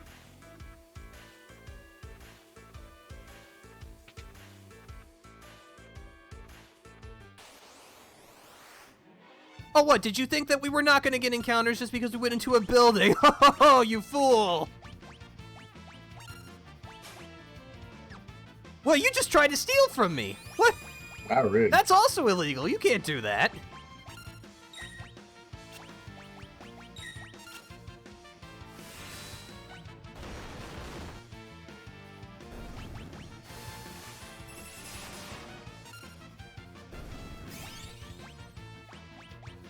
You know, let's try out this drill. Zzz. Yeah, that's pretty good damage. Oh, Celeste leveled up. Excellent. But yeah, Zozo really flips the script on a lot of things. I love this place because I love it when games throw curveballs at their players. Second hand on my watch is pointing at 30. No, it's not. Suspicious.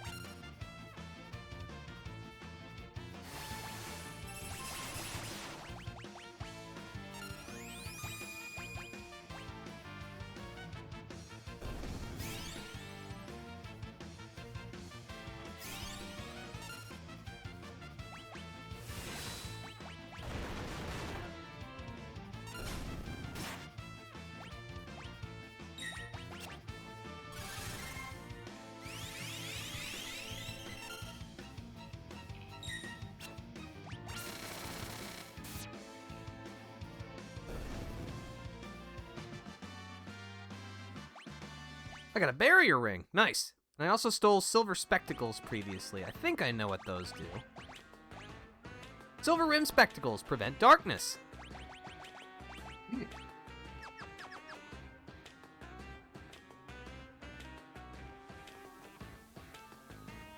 Just a balcony out here.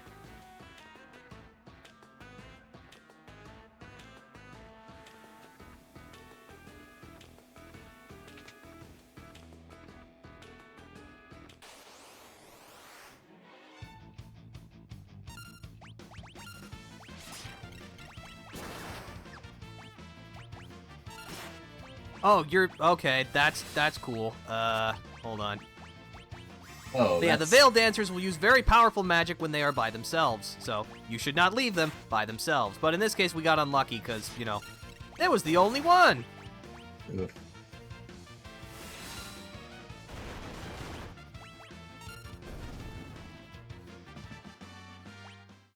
Scary.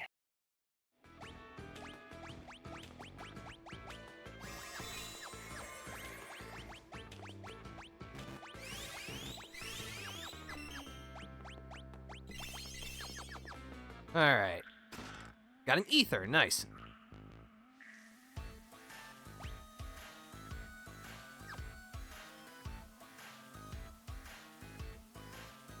The door is rusted shut.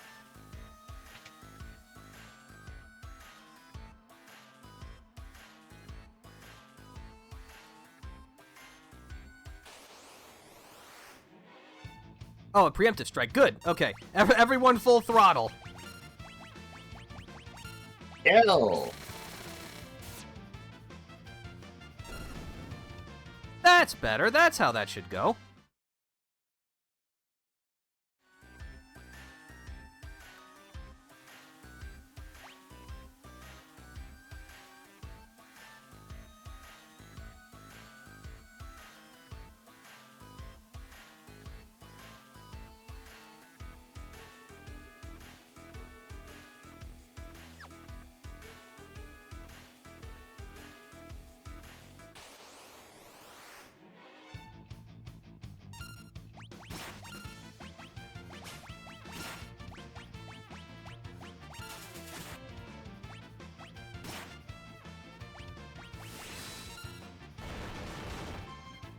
When you said veil dancers, I first heard male dancers, and I looked on hopefully before realizing what you said. Ha. Well, I mean, could be.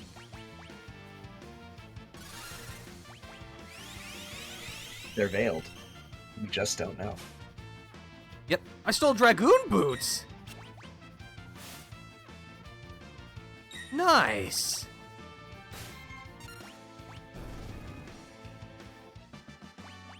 So, the Dragoon boots are a very rare drop, or a very rare steal from that enemy.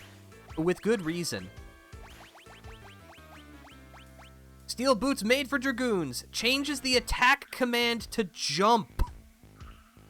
Oh. Yeah, you don't need a job to be a Dragoon in this universe. It must be the shoes. It must be the shoes. What are those?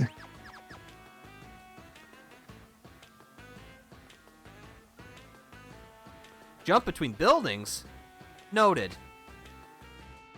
Wait, hold on. Something fell out of the side, didn't it?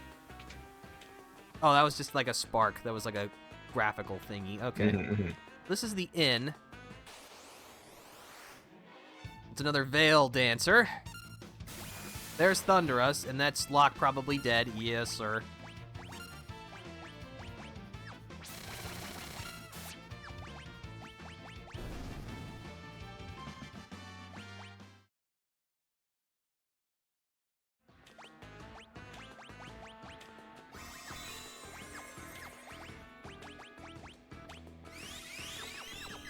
Okay, so that guy at the armor shop that we talked to who said, the second hand at my watch is pointing at 30, there are a bunch of citizens around here who will make various references to time. It's all based for this. Clock's hands have stopped. Set the hour hand. So basically, by using the clues that the townsfolk give you, you need to set the clock's hands. Now, fortunately, this is a cool puzzle. Unfortunately, the solution is always the same, so if you played this game before, you know what the answer is. Which for us will be 6 hours, 10 minutes, 50 seconds. Which unlocks this secret passage. Which earns us the chainsaw! That seems good.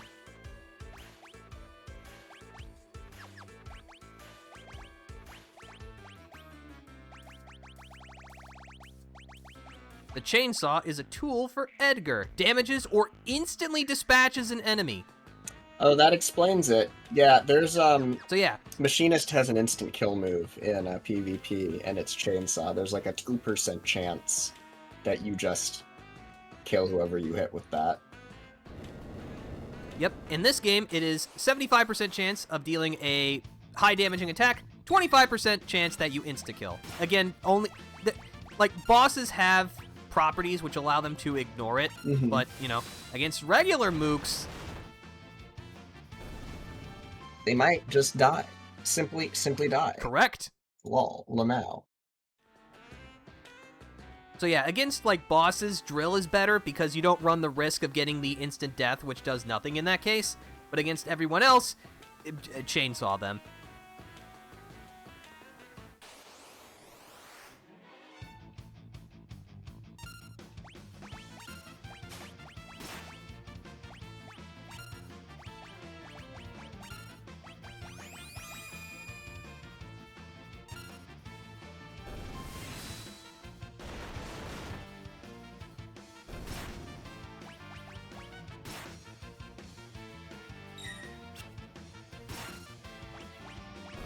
You know what, we're gonna jump.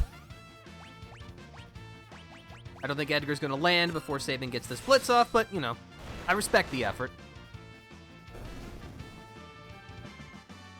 Sabin learned Rising Phoenix, a new blitz technique.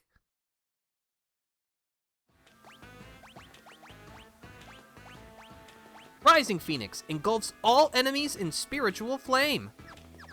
So yeah, now we have a multi-targeting skill.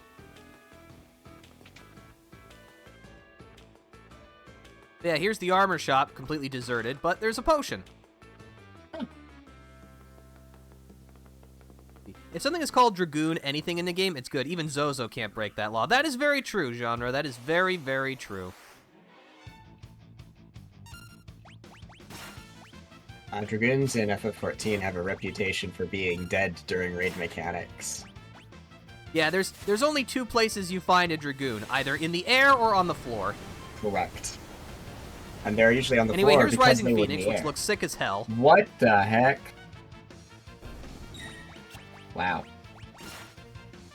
Multi-target Good old skill! animation.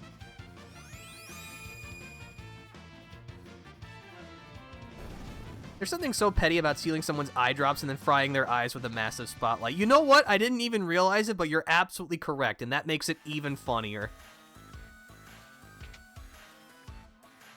This is our weapon shop.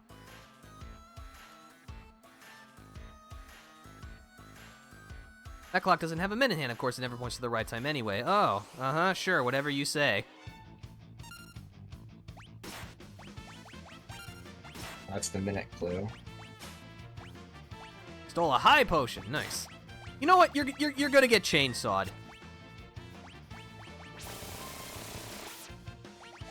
That is just the high damaging variety.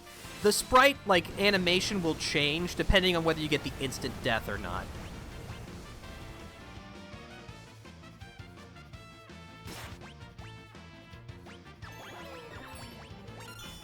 Oh, okay. Tricky little gremlin, aren't you?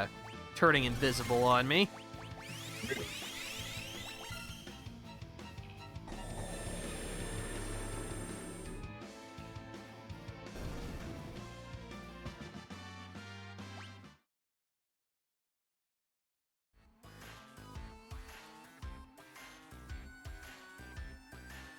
The clock's hand is pointing at the 2.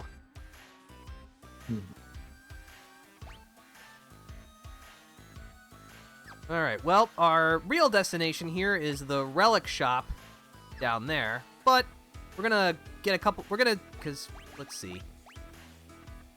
Yeah, both Locke and Edgar are very close to getting a level, so I think we'll get a level, we'll rest outside in a tent, and then we'll be on our merry way.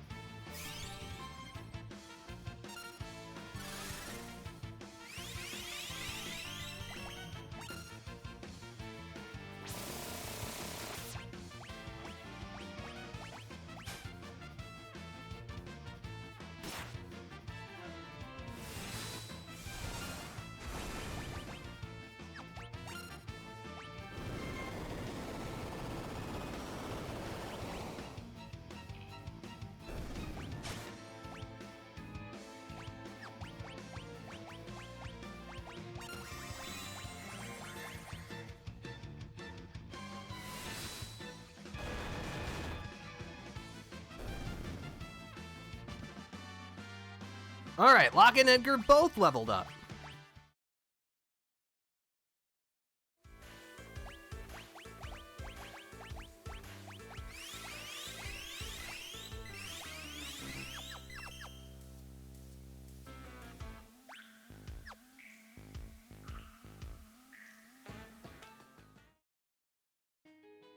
Alright, now that we're back in the relative safety of outside.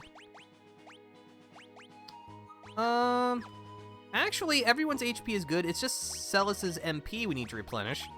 So let's use a sleeping bag.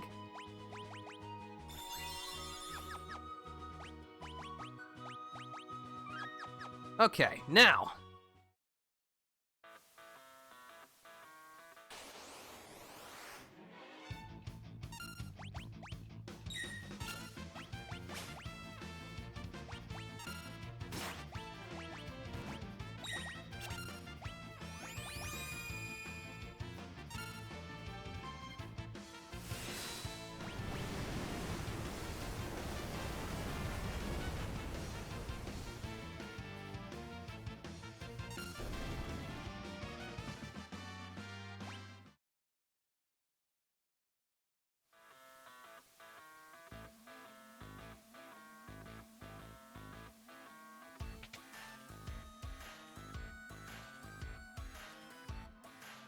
Girl? Nope, haven't seen any girls lately. And there's definitely not one on the top floor of this building, so don't bother checking. Alright, thanks, buddy.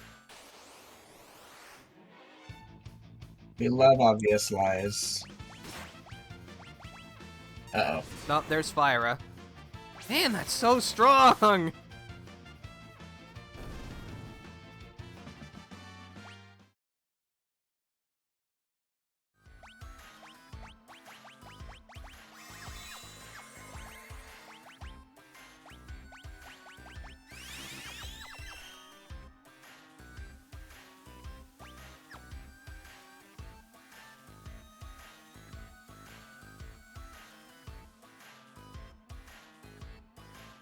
Oh, hi, guys. Those are the others. It's 8.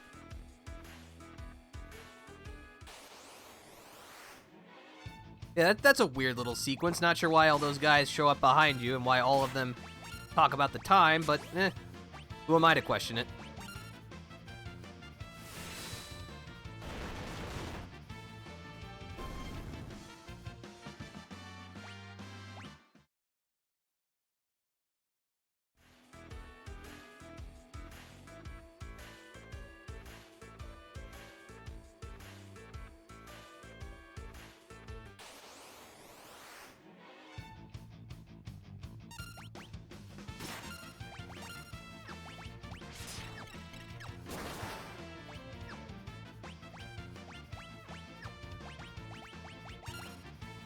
I think at this point it might just be better if I start running from this. Yeah, probably.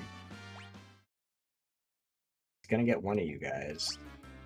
Yeah, it's like, if at full health I knew I could survive an attack, that would be one thing. But, it's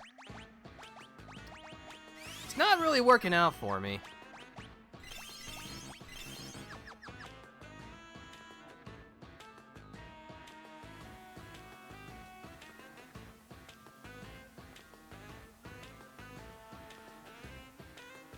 Yeah, this is where we can start making those jumps.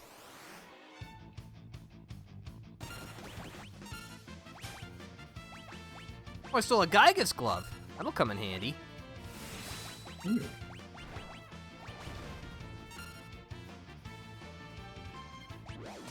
There's the instant death version. Edgar will puts on a Jason-like hockey mask.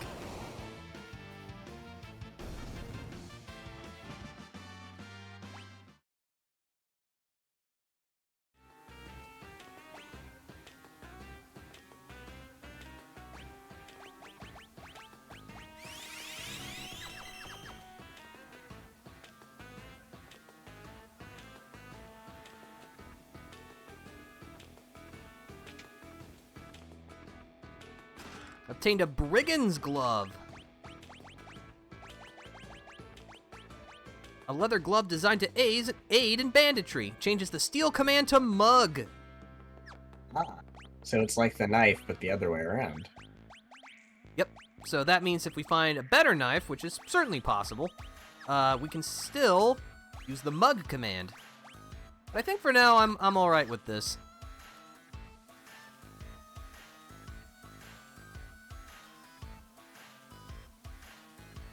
Can't go that way. Looks like we're gonna have to jump.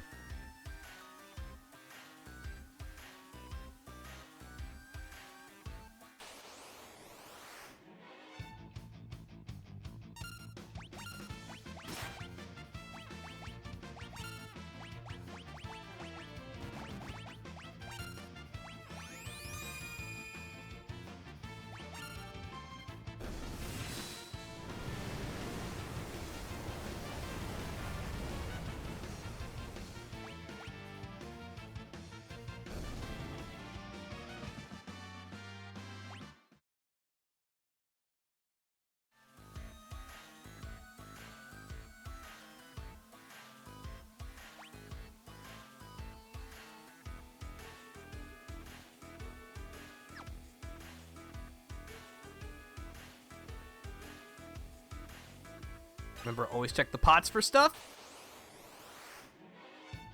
Okay, now this is fine.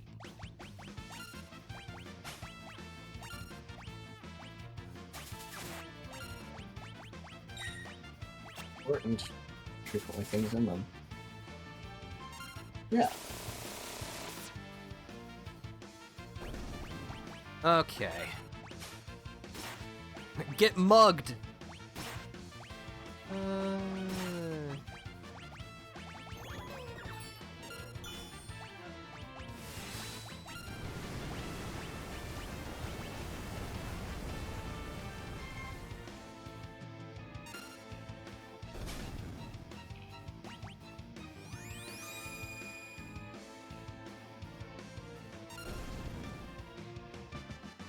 Up your Discord stream and also your Twitch stream appear to have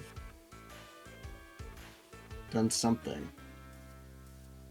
Huh, okay. Oh no, they're back. Okay, Maybe it was cool. on my end. Well, Who knows? It's a I mystery. did see like a momentary blip, but if you say it's back, then maybe it was just a momentary blip.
Okay, we're back to green in OBS. Hopefully we stay that way.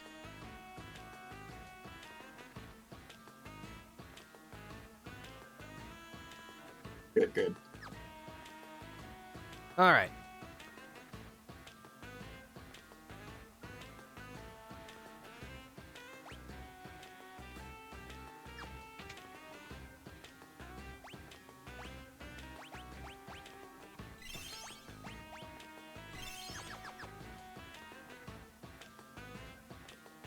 Aha!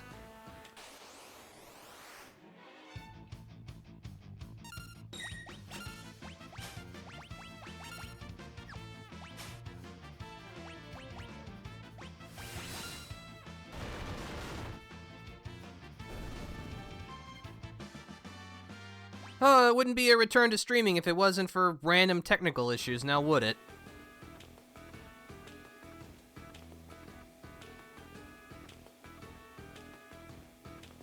It would not know. Gotta have those technical issues. It's very important.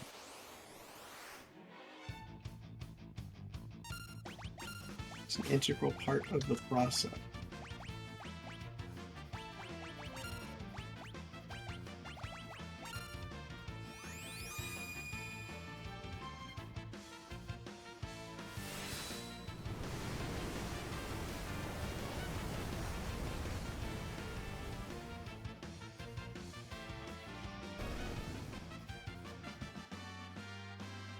Zella's leveled up.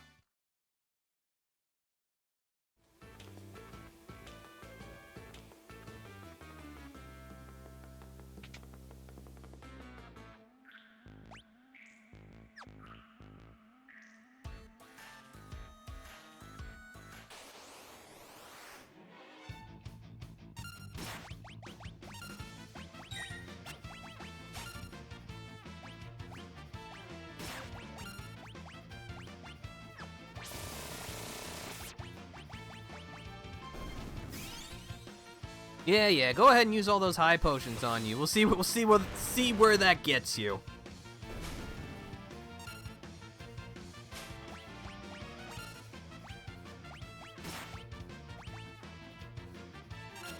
You still have a bunch of your bill.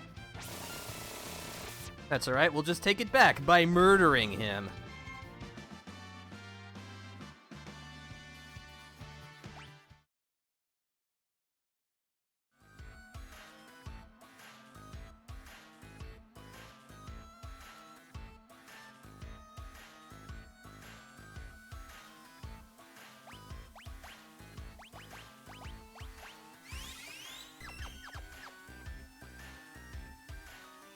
There's a guy there.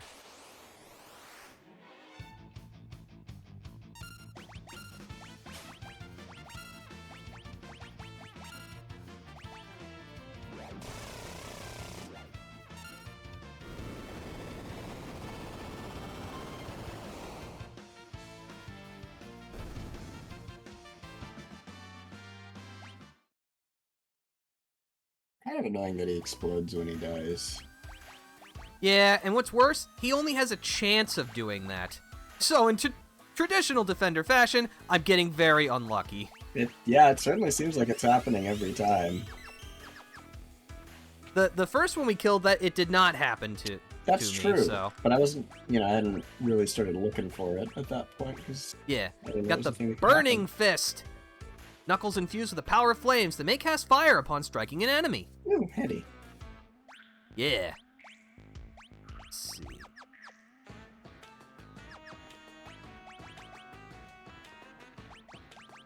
Well, we're kind of close to another level. Not really like a good point to heal, unfortunately. But let's just get into a couple more scrapes, get another level under our belts, and then we'll go talk to that guy. This isn't alluding to anything at all. No, not whatsoever.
There it is again.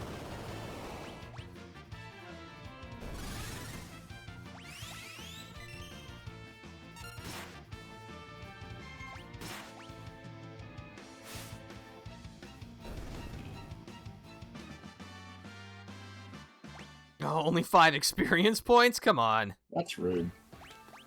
Yeah.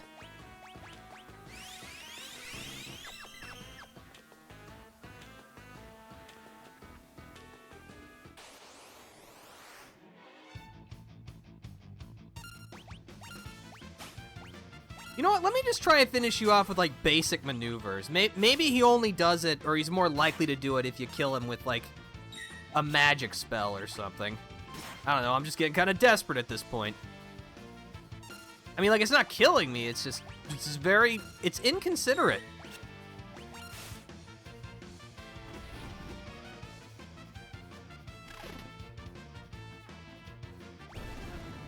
Okay, that he didn't explode that time. Also, Sabin leveled up.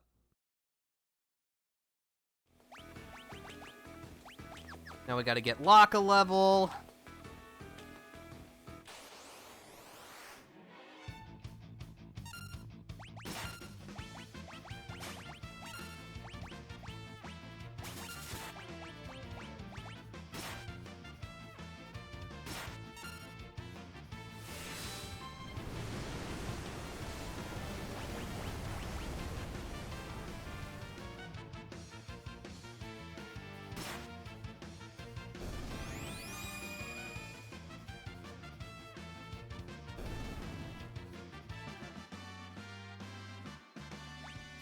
That's a level for Locke.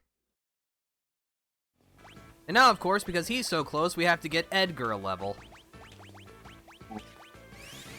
As is tradition. It's a vicious cycle that I found myself in, but that's okay. This is a self-imposed, like kind of like what we discussed before, so I will survive. This is my burden to bear.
Alright, Edgar gained a level.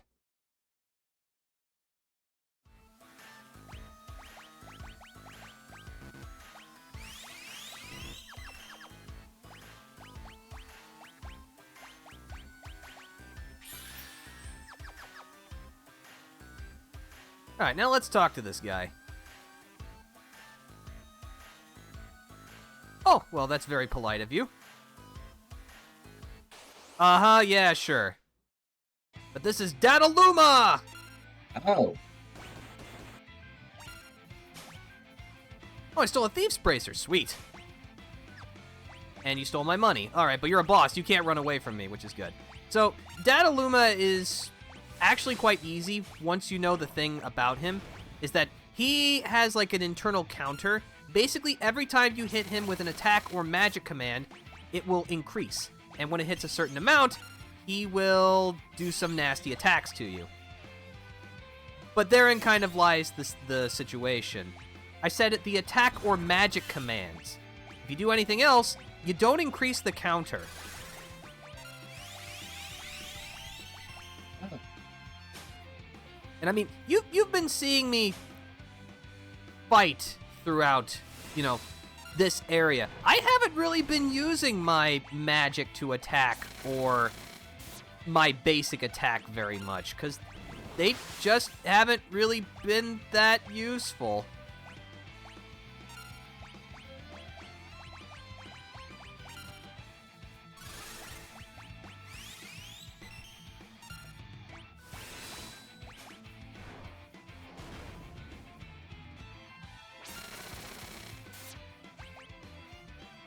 And that's it, we win. Nice.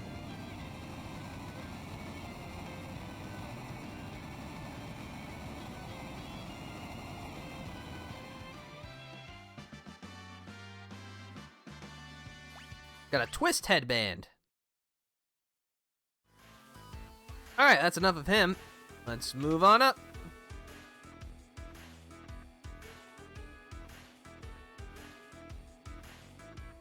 Got an X potion. Oh. Got a Hermes sandals. Nice. Aha! Oh, hi. Finally caught up with you.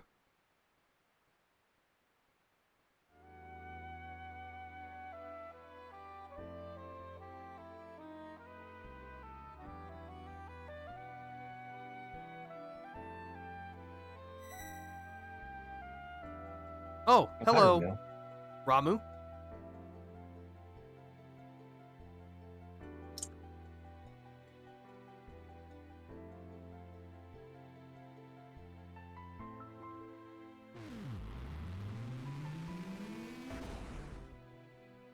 That's a funny sound. Oh. She had the zoomies.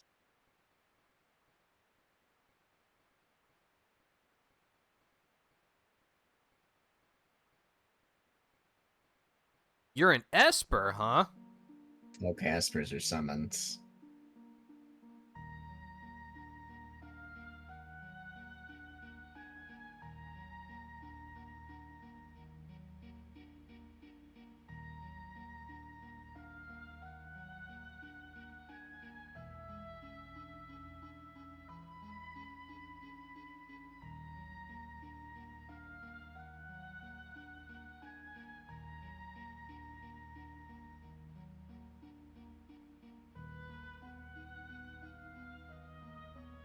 The dreaded War of the Magi.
There are still Espers here.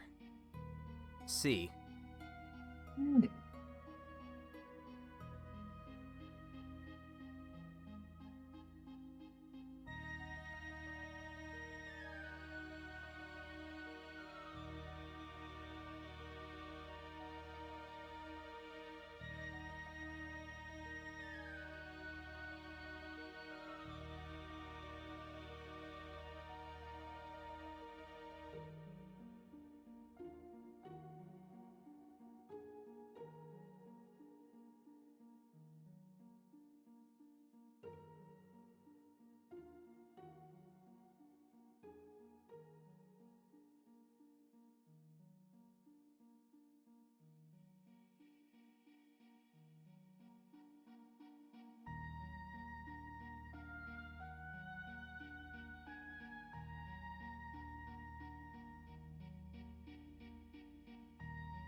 Magicite, huh?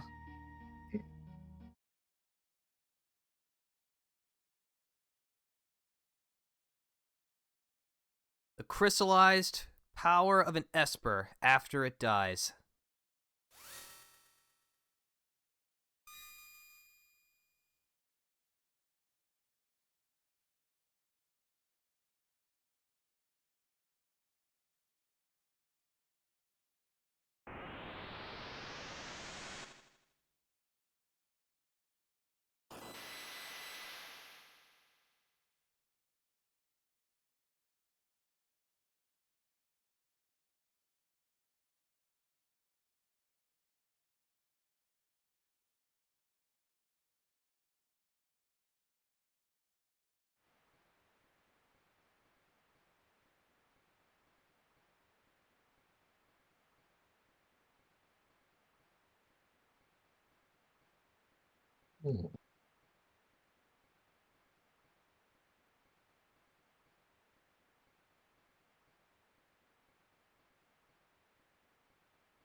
Obtained the Ramu Magicite. Fun. I bet he's lightning-y. Obtained the Okay. Ketchi. That's Let's see. how Yeah. it's pronounced, right? Let's Okay, see. I cool. think. I don't know. I'm not versed in the lore. Obtained Kirin Magicite. Obtained Siren Magicite.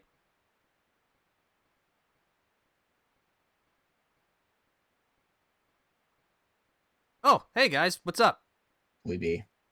Yeah, wait, hold on. Who's protecting the town? Shouldn't we be discussing that first?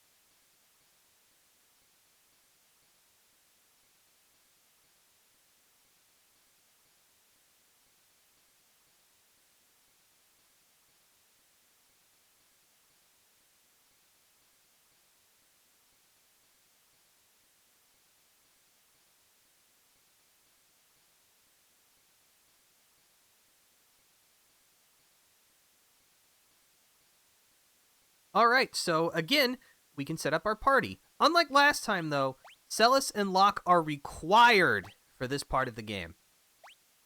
I think, honestly, it's probably only fair that we take the two that we're sitting out. So, bring Cyan,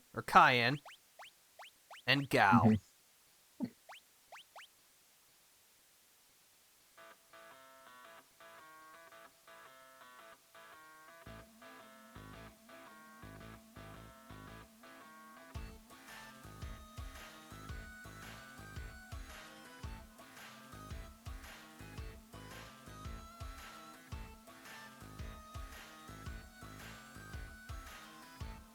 Uh-huh, yeah, sure. Whatever you say, Locke. You're so unsubtle, dude. Also, random ghost. Ooh, a Don't ghost. worry, this is not an enemy. No, I can explain it. So, this is the moment you've been waiting for. We have finally encountered the defining mechanic of Final Fantasy VI. Magicite. Ooh. And the Espers. So, you can equip an Esper to a character. Why would you do that? Each Esper teaches magic at certain rates. From now on, when we defeat enemies, we will gain magic points, separate from our MP. As we collect magic points, we will become a little bit better at learning a magic spell. Once the percentage reaches 100, that character will get that spell. So for example, Ramuh here teaches Thunder, Thundera, and Poison. You can see the acquisition rate over there. So basically the formula is the amount of magic points you get in a fight times the acquisition rate. So if we get 1 magic point from a fight, Thunder will get 10% per fight, Thundera will get 2% per fight, and Poison will get 5% per fight.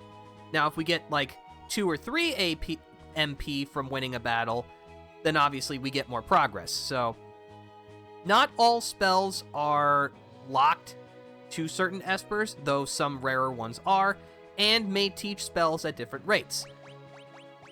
So yeah, there's a lot to it. In addition, when you level up, depending on which Esper you have equipped to that character, they will get a stat bonus. So if a character with Ramuh equipped levels up, they get an extra stamina point, which improves their defense.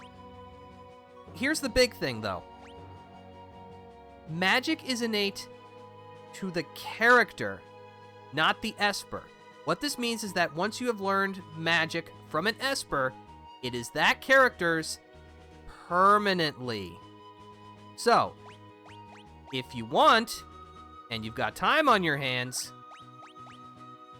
there's nothing stopping you from just cycling through all of the Espers you have until everyone has learned every magic spell. Everyone's a red mage in this game. Amazing. Yes, and this is also the thing that snaps this game's difficulty in half. Because Espers only teach magic spells. Mhm. There are no physical properties to gain, no support skills, nothing like that. So anything like, say, cover or jump, that's all equipment based. You don't have to learn anything to use those. You just have to equip them to the character that you want. In addition, because everything with the Espers is magic, that means that your magic stat is the most key component of your character. And depending on your magic stat, that means everyone has different base levels of MP and magic power. Which then leads to the question, why should you use someone if they have a crappy magic stat in this game? And that's when you realize there's a pretty hard defined tier list of character in this game. Now, Final Fantasy VI is easy enough that it's not like a big deal, but someone like Cyan is unfortunately very bad in this game, because he is mostly a physical character. He is also slow, but as you can see, he has, I believe, the worst magic in the game, with the lowest magic power and the lowest MP pool. What this also means is that because magic is such a big part, it kind of supersedes everyone's, like, innate skill. It's like, once we get later into the game and we're able to get other espers and we can learn, you know, like, tier 3 magic, why should Edgar use his tools anymore? Because, like, auto crossbow is just like a generic hit everything skill. Why use that when you can just Thundaga everybody? So, again, espers are so powerful in this game that they literally warp the entire experience around them. It's really cool. Dramatic. But, yes, it's also not the best implemented. It feels like they were trying to create a good balance of, like, the character-specific kits of 4 with the flexibility of the job system of 5. They just didn't quite get them to marry as well as maybe they would have liked to. Okay. So what we can do right now, though, is we can go ahead and attach some espers. Oh, espers also have a summon effect. You can summon the esper themselves once per battle for an MP cost to get an esper-specific skill, which is very nice. So Ramuh has the classic Judgment Bolt, bathes all enemies in lightning. Kieran has Holy Aura, which gives everyone the regen effect. Siren has inflict silence on all enemies, and Ketchi has confuse all enemies. And let's see. All right. So and as you can see, because Celeste already has some magic, she already knows Cure and Poisona. If she equips Kieran, she won't learn or, like, won't get any more progress to Cure. So once you've mastered all of the spells on an Esper, unless you're interested in, like, the stat upgrade that you get upon level up, there's no need to keep them equipped. Makes sense. So I think what we're gonna do is... Yeah, you kind of look like a guy who wants confuse. I guess I'll give you Kieran, because Kieran has lots of support spells. Gao. No, you know what? You get Siren. And Celeste, you get Ramuh. So yeah, Ramuh teaches Thunder, Thundera, and Poison. Kieran teaches Cure, Cura, Regen, Poisona, and Libra, which is Scan. Siren teaches Sleep, Silence, Slow, and Fire. And Ketchi teaches Confuse, Imp, and Float.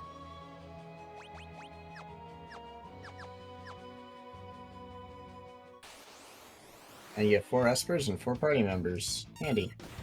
Yeah, it's like they planned that or something.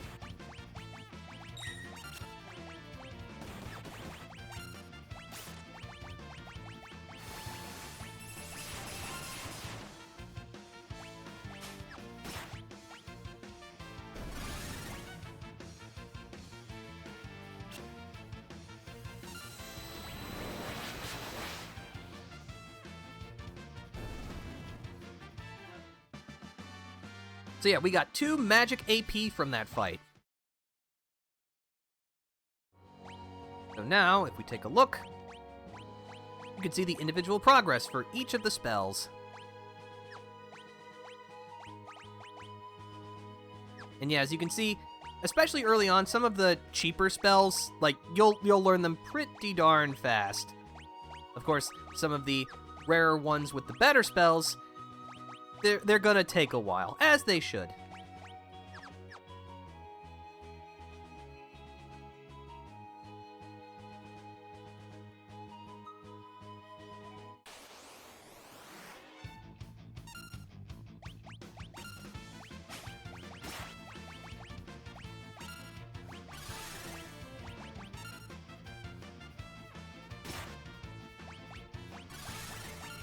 But yeah, there are plenty more espers for us to find, both as part of the story and also as part of a bunch of different side content. So, and I think some of the names you might be kind of surprised that when we encounter them.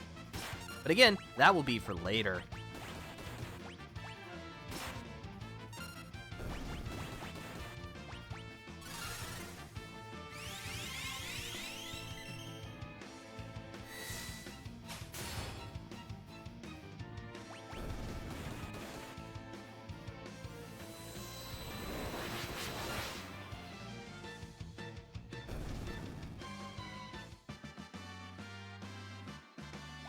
Tyan leveled up.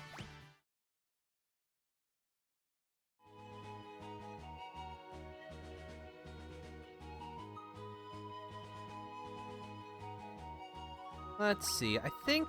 So, technically we do have the ability to go back to the Veld if we so desire, but A, that's kind of a long way away, and B, we already have, like, some good rages as well, so I do think what I am going to do is, because we've just gotten access to Espers, I am going to do just a wee bit more grinding until we get some spells, and then we are kind of approaching the 3-hour mark, as well as the next sequence is pretty big, and also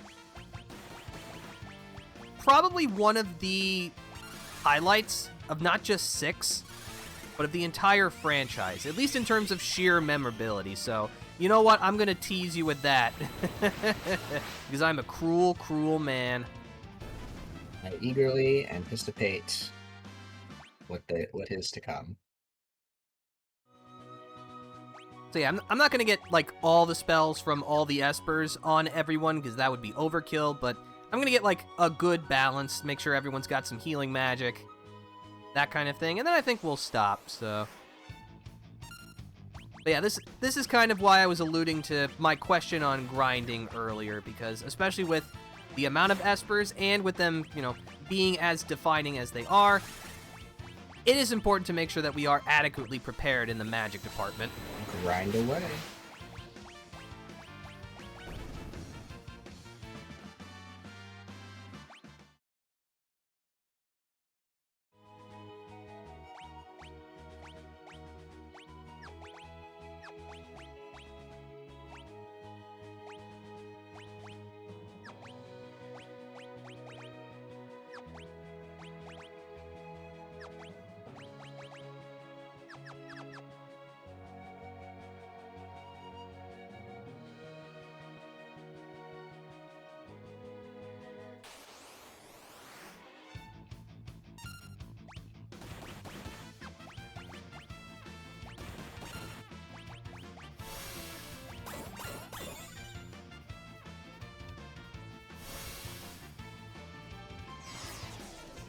Go get him, Ramu!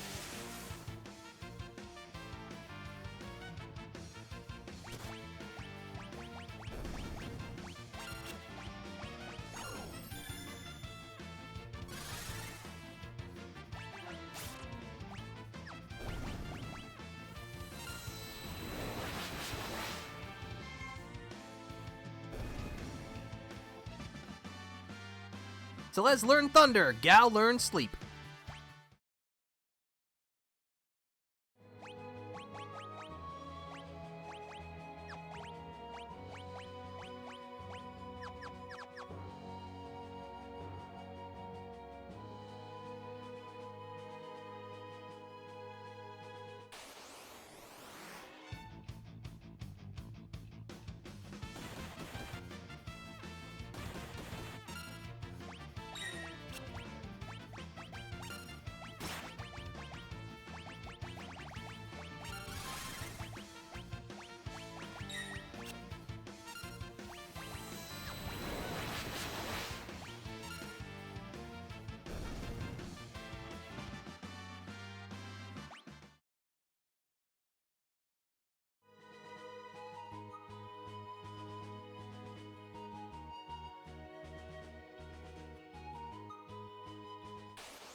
Gal learns Silence. Oh, and Celeste and Gal both got a level up.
Locke learned confused and Gal learned slow.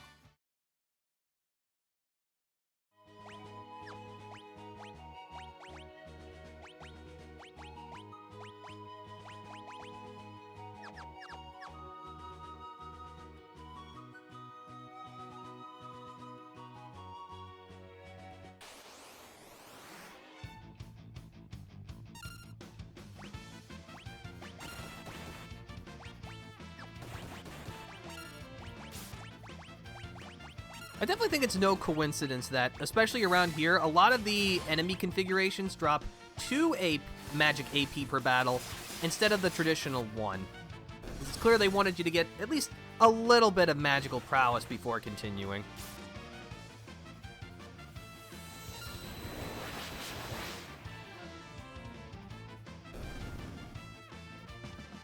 Gal learned fire.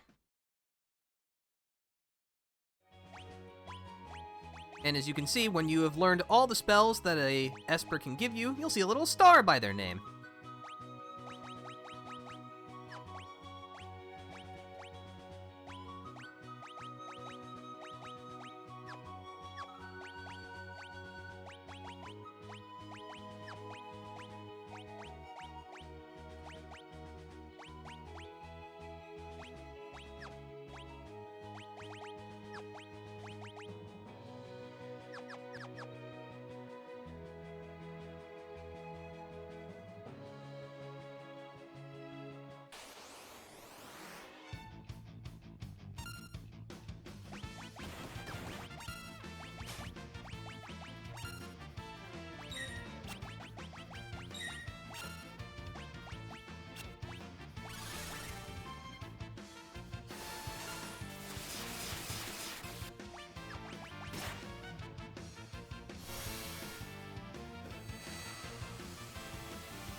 That regen's doing some good work.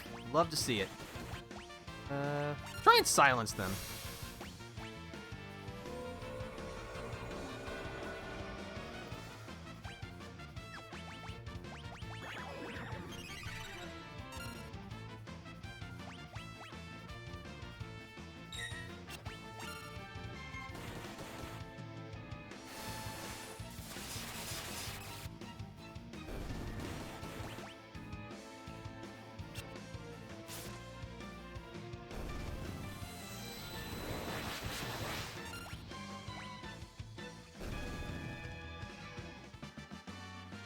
Cella's learned Poison, Cayenne learned Cure, and Libra. Woo! Alright, now we can put your MP to some good healing usage. Let's see, got that. Working on those.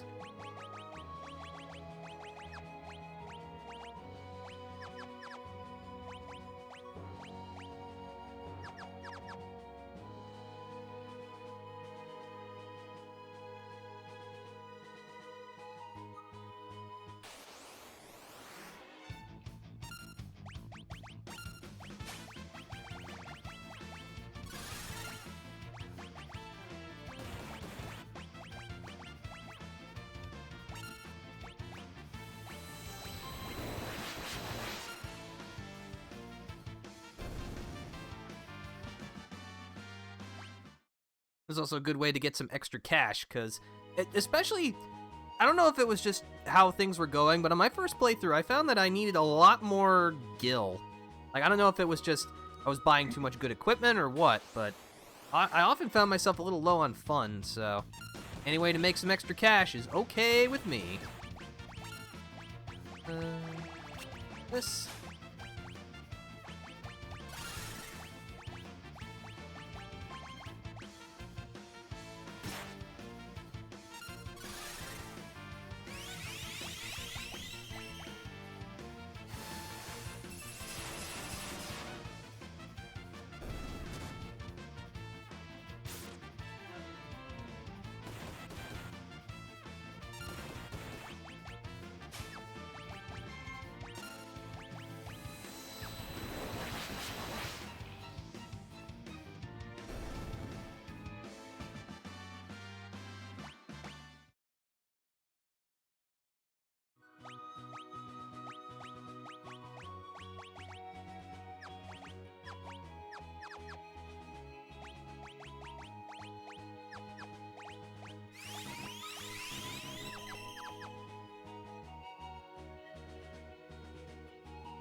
Oh, that reminds me. I should also make sure we have the 2 other party members that we update their equipment.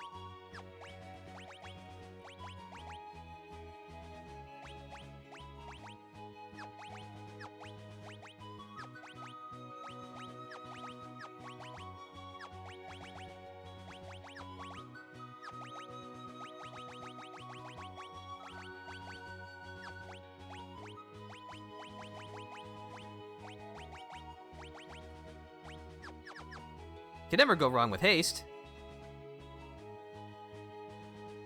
We do love haste. More stuff per turn is simply very good.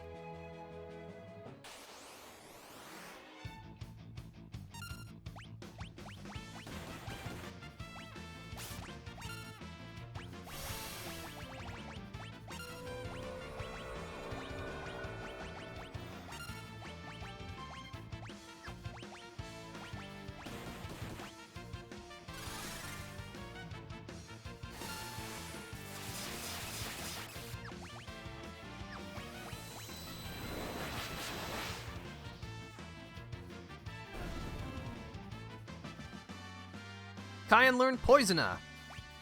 And Locke leveled up.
The only Kyan's close to a level up. I made sure to switch his Esper so that he has one of the stat boosters upon level up, because not every Esper has one of those.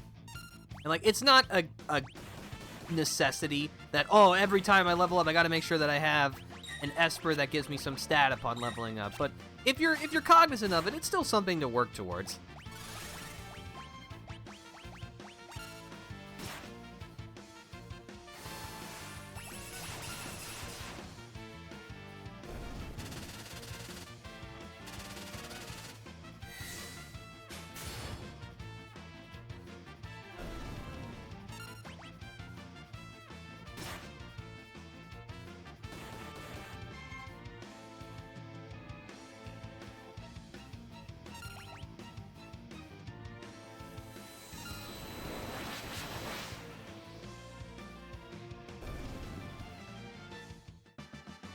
Kyan learned Flurry. And he leveled up.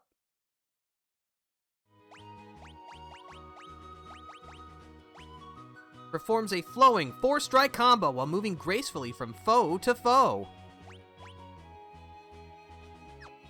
Yeah, it's a multi-targeting Bushido move. Though targets are chosen at random, but still, 4 hits is better than 1 hit.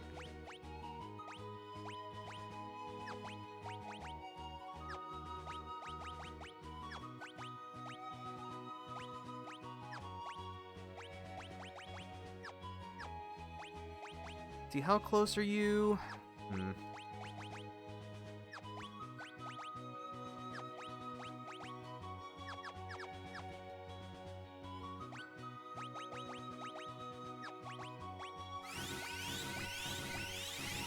Yeah, go ahead and spend all your magic on healing, Kyan. What else am I gonna do with it?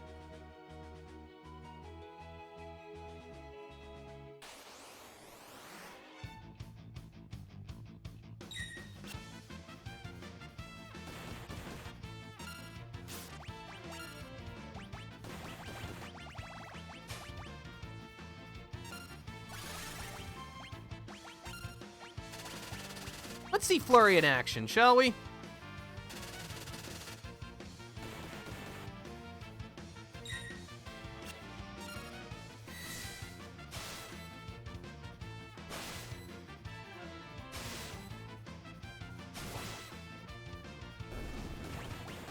Yeah, I'd say that was pretty good.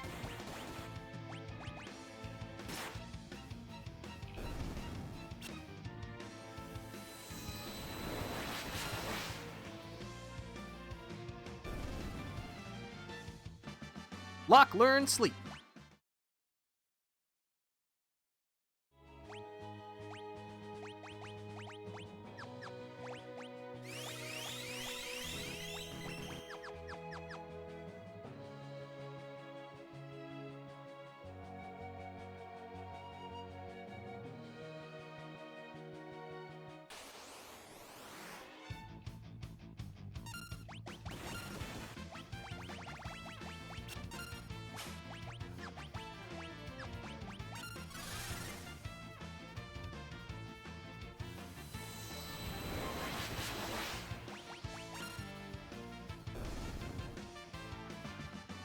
Gao learned confuse.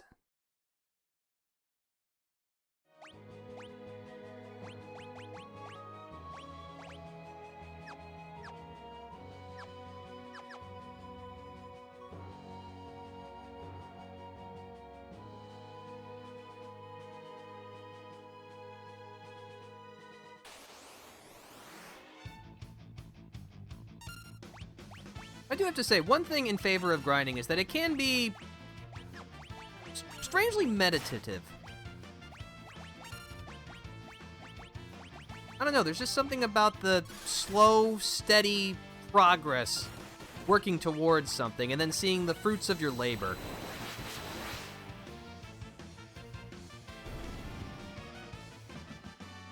Is his name pronounced Cayenne? I would have thought it was Cyan, but I'm not familiar with Final Fantasy lore, so I made that exact same mistake, genre.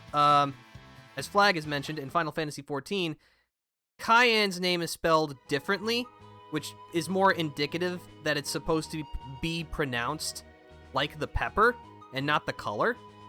But I didn't know that until recently, so I had been calling him Cyan this whole time. The more you know. Cyan. Yes.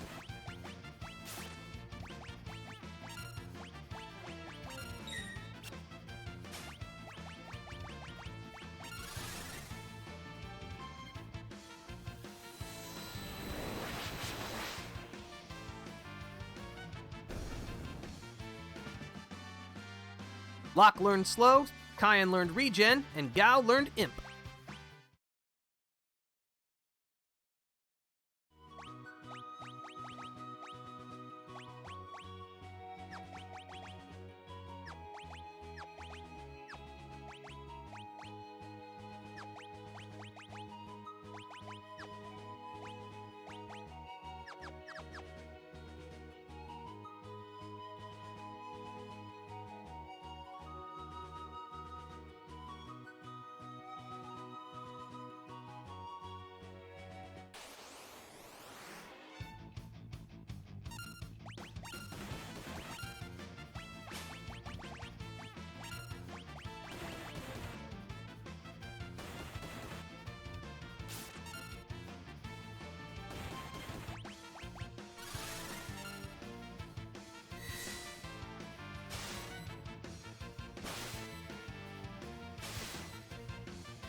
Locke learned fire.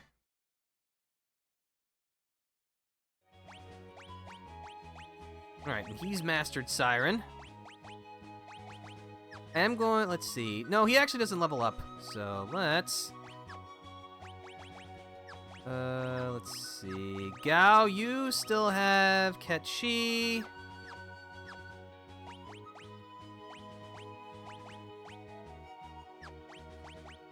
I'm going to have you take Ramu just for leveling up purposes. Huh, well, I'm glad I considered the possibility that I was wrong. Hey, it's, you know, it's always good to learn from your mistakes. That's how you make sure you don't make that same mistake in the future. Personal progression, you'll love to see it.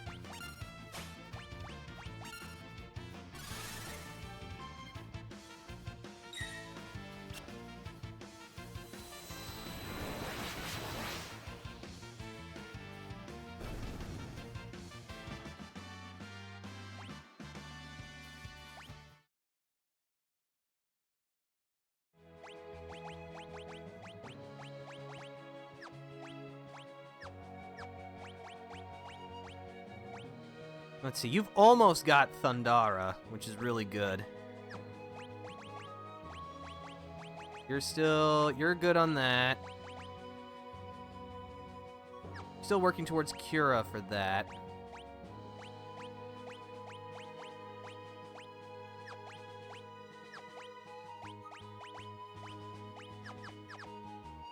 Alrighty then.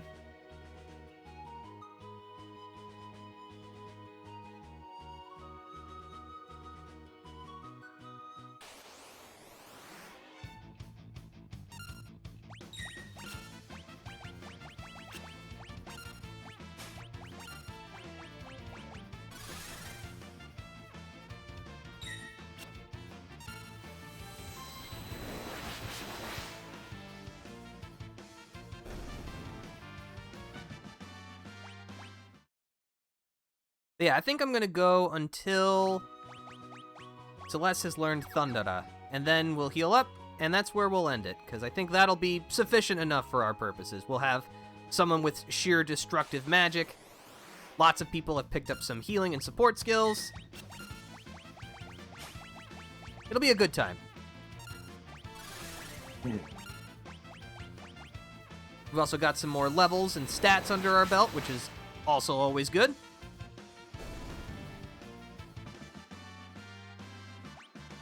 Hey y'all, hello Pro and Pro Gaming, we're glad to have you here, hope your Saturday's going well. You have just joined us near the end. We've been doing a little bit of grinding because we've just gotten access to Espers, and so we gotta make sure that everyone's got a good suite of magical abilities for the road ahead. It would not do to be unprepared. Oh, indeed. At least I don't think it would be a good idea. But yeah, I hope you're having a good Saturday.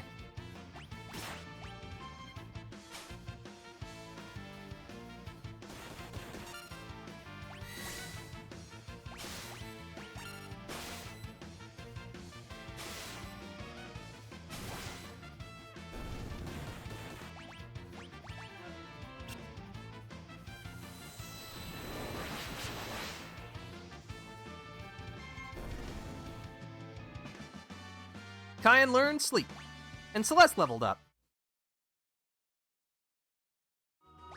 Alright, let's see. How are we doing? You're very close. You're working on stuff. You're getting there. And you're getting there.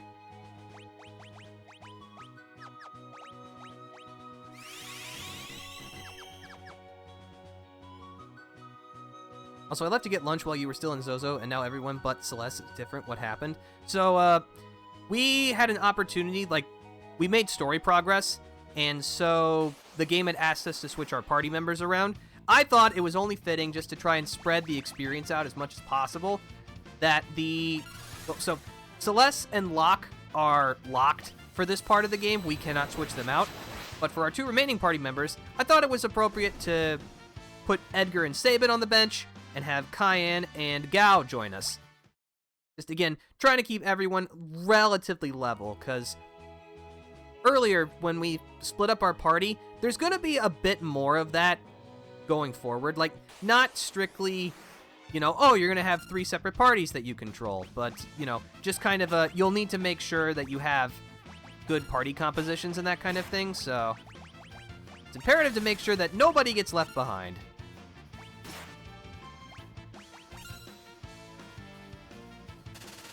It's been great. I am glad to hear it.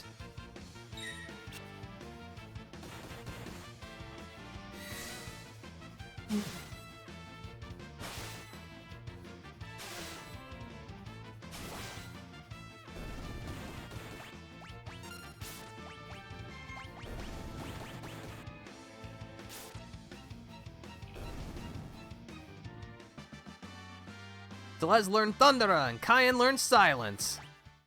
Alright, and with that... So, now we have super awesome destructive magic. Now, how are we going to reconfigure this? You're probably good to stay on Siren.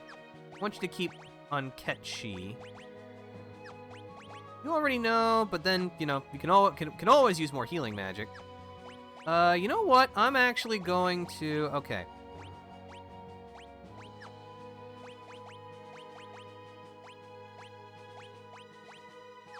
Yeah, Cayenne, you're working on Cura, which will be good. Here we're still working on Ketchi. You can start working on Siren. And you can start working on Remove. Alright, great.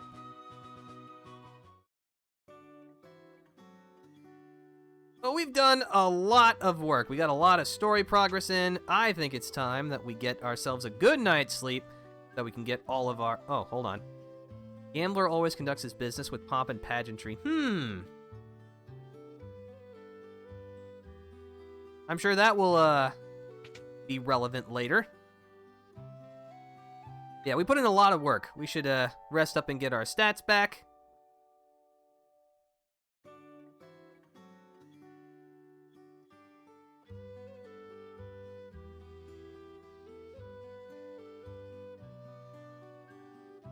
Can't save in town, so we gotta go back to the world map. And with that, I think that's going to do it for today. So thank you for stopping by, everybody. I hope you enjoyed yourselves.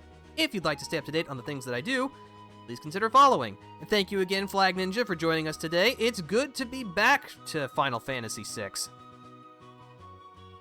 Yeah, thanks for having me. This was delightful, and I'm glad we got to see Magicite. Woo! Very exciting. And yeah, hopefully we'll be able to return to a consistent Saturday schedule for this, but we all know how life likes to get in the way, so we'll see. Flag, where can the nice people find you? I lurk in various places on the internet, mostly on Discord. Which means if you know, you know, and if you don't, you don't. And that's how it is. That's how it is. Alright, well, with that, for now, this is the Defenders signing out. See you later. Bye-bye.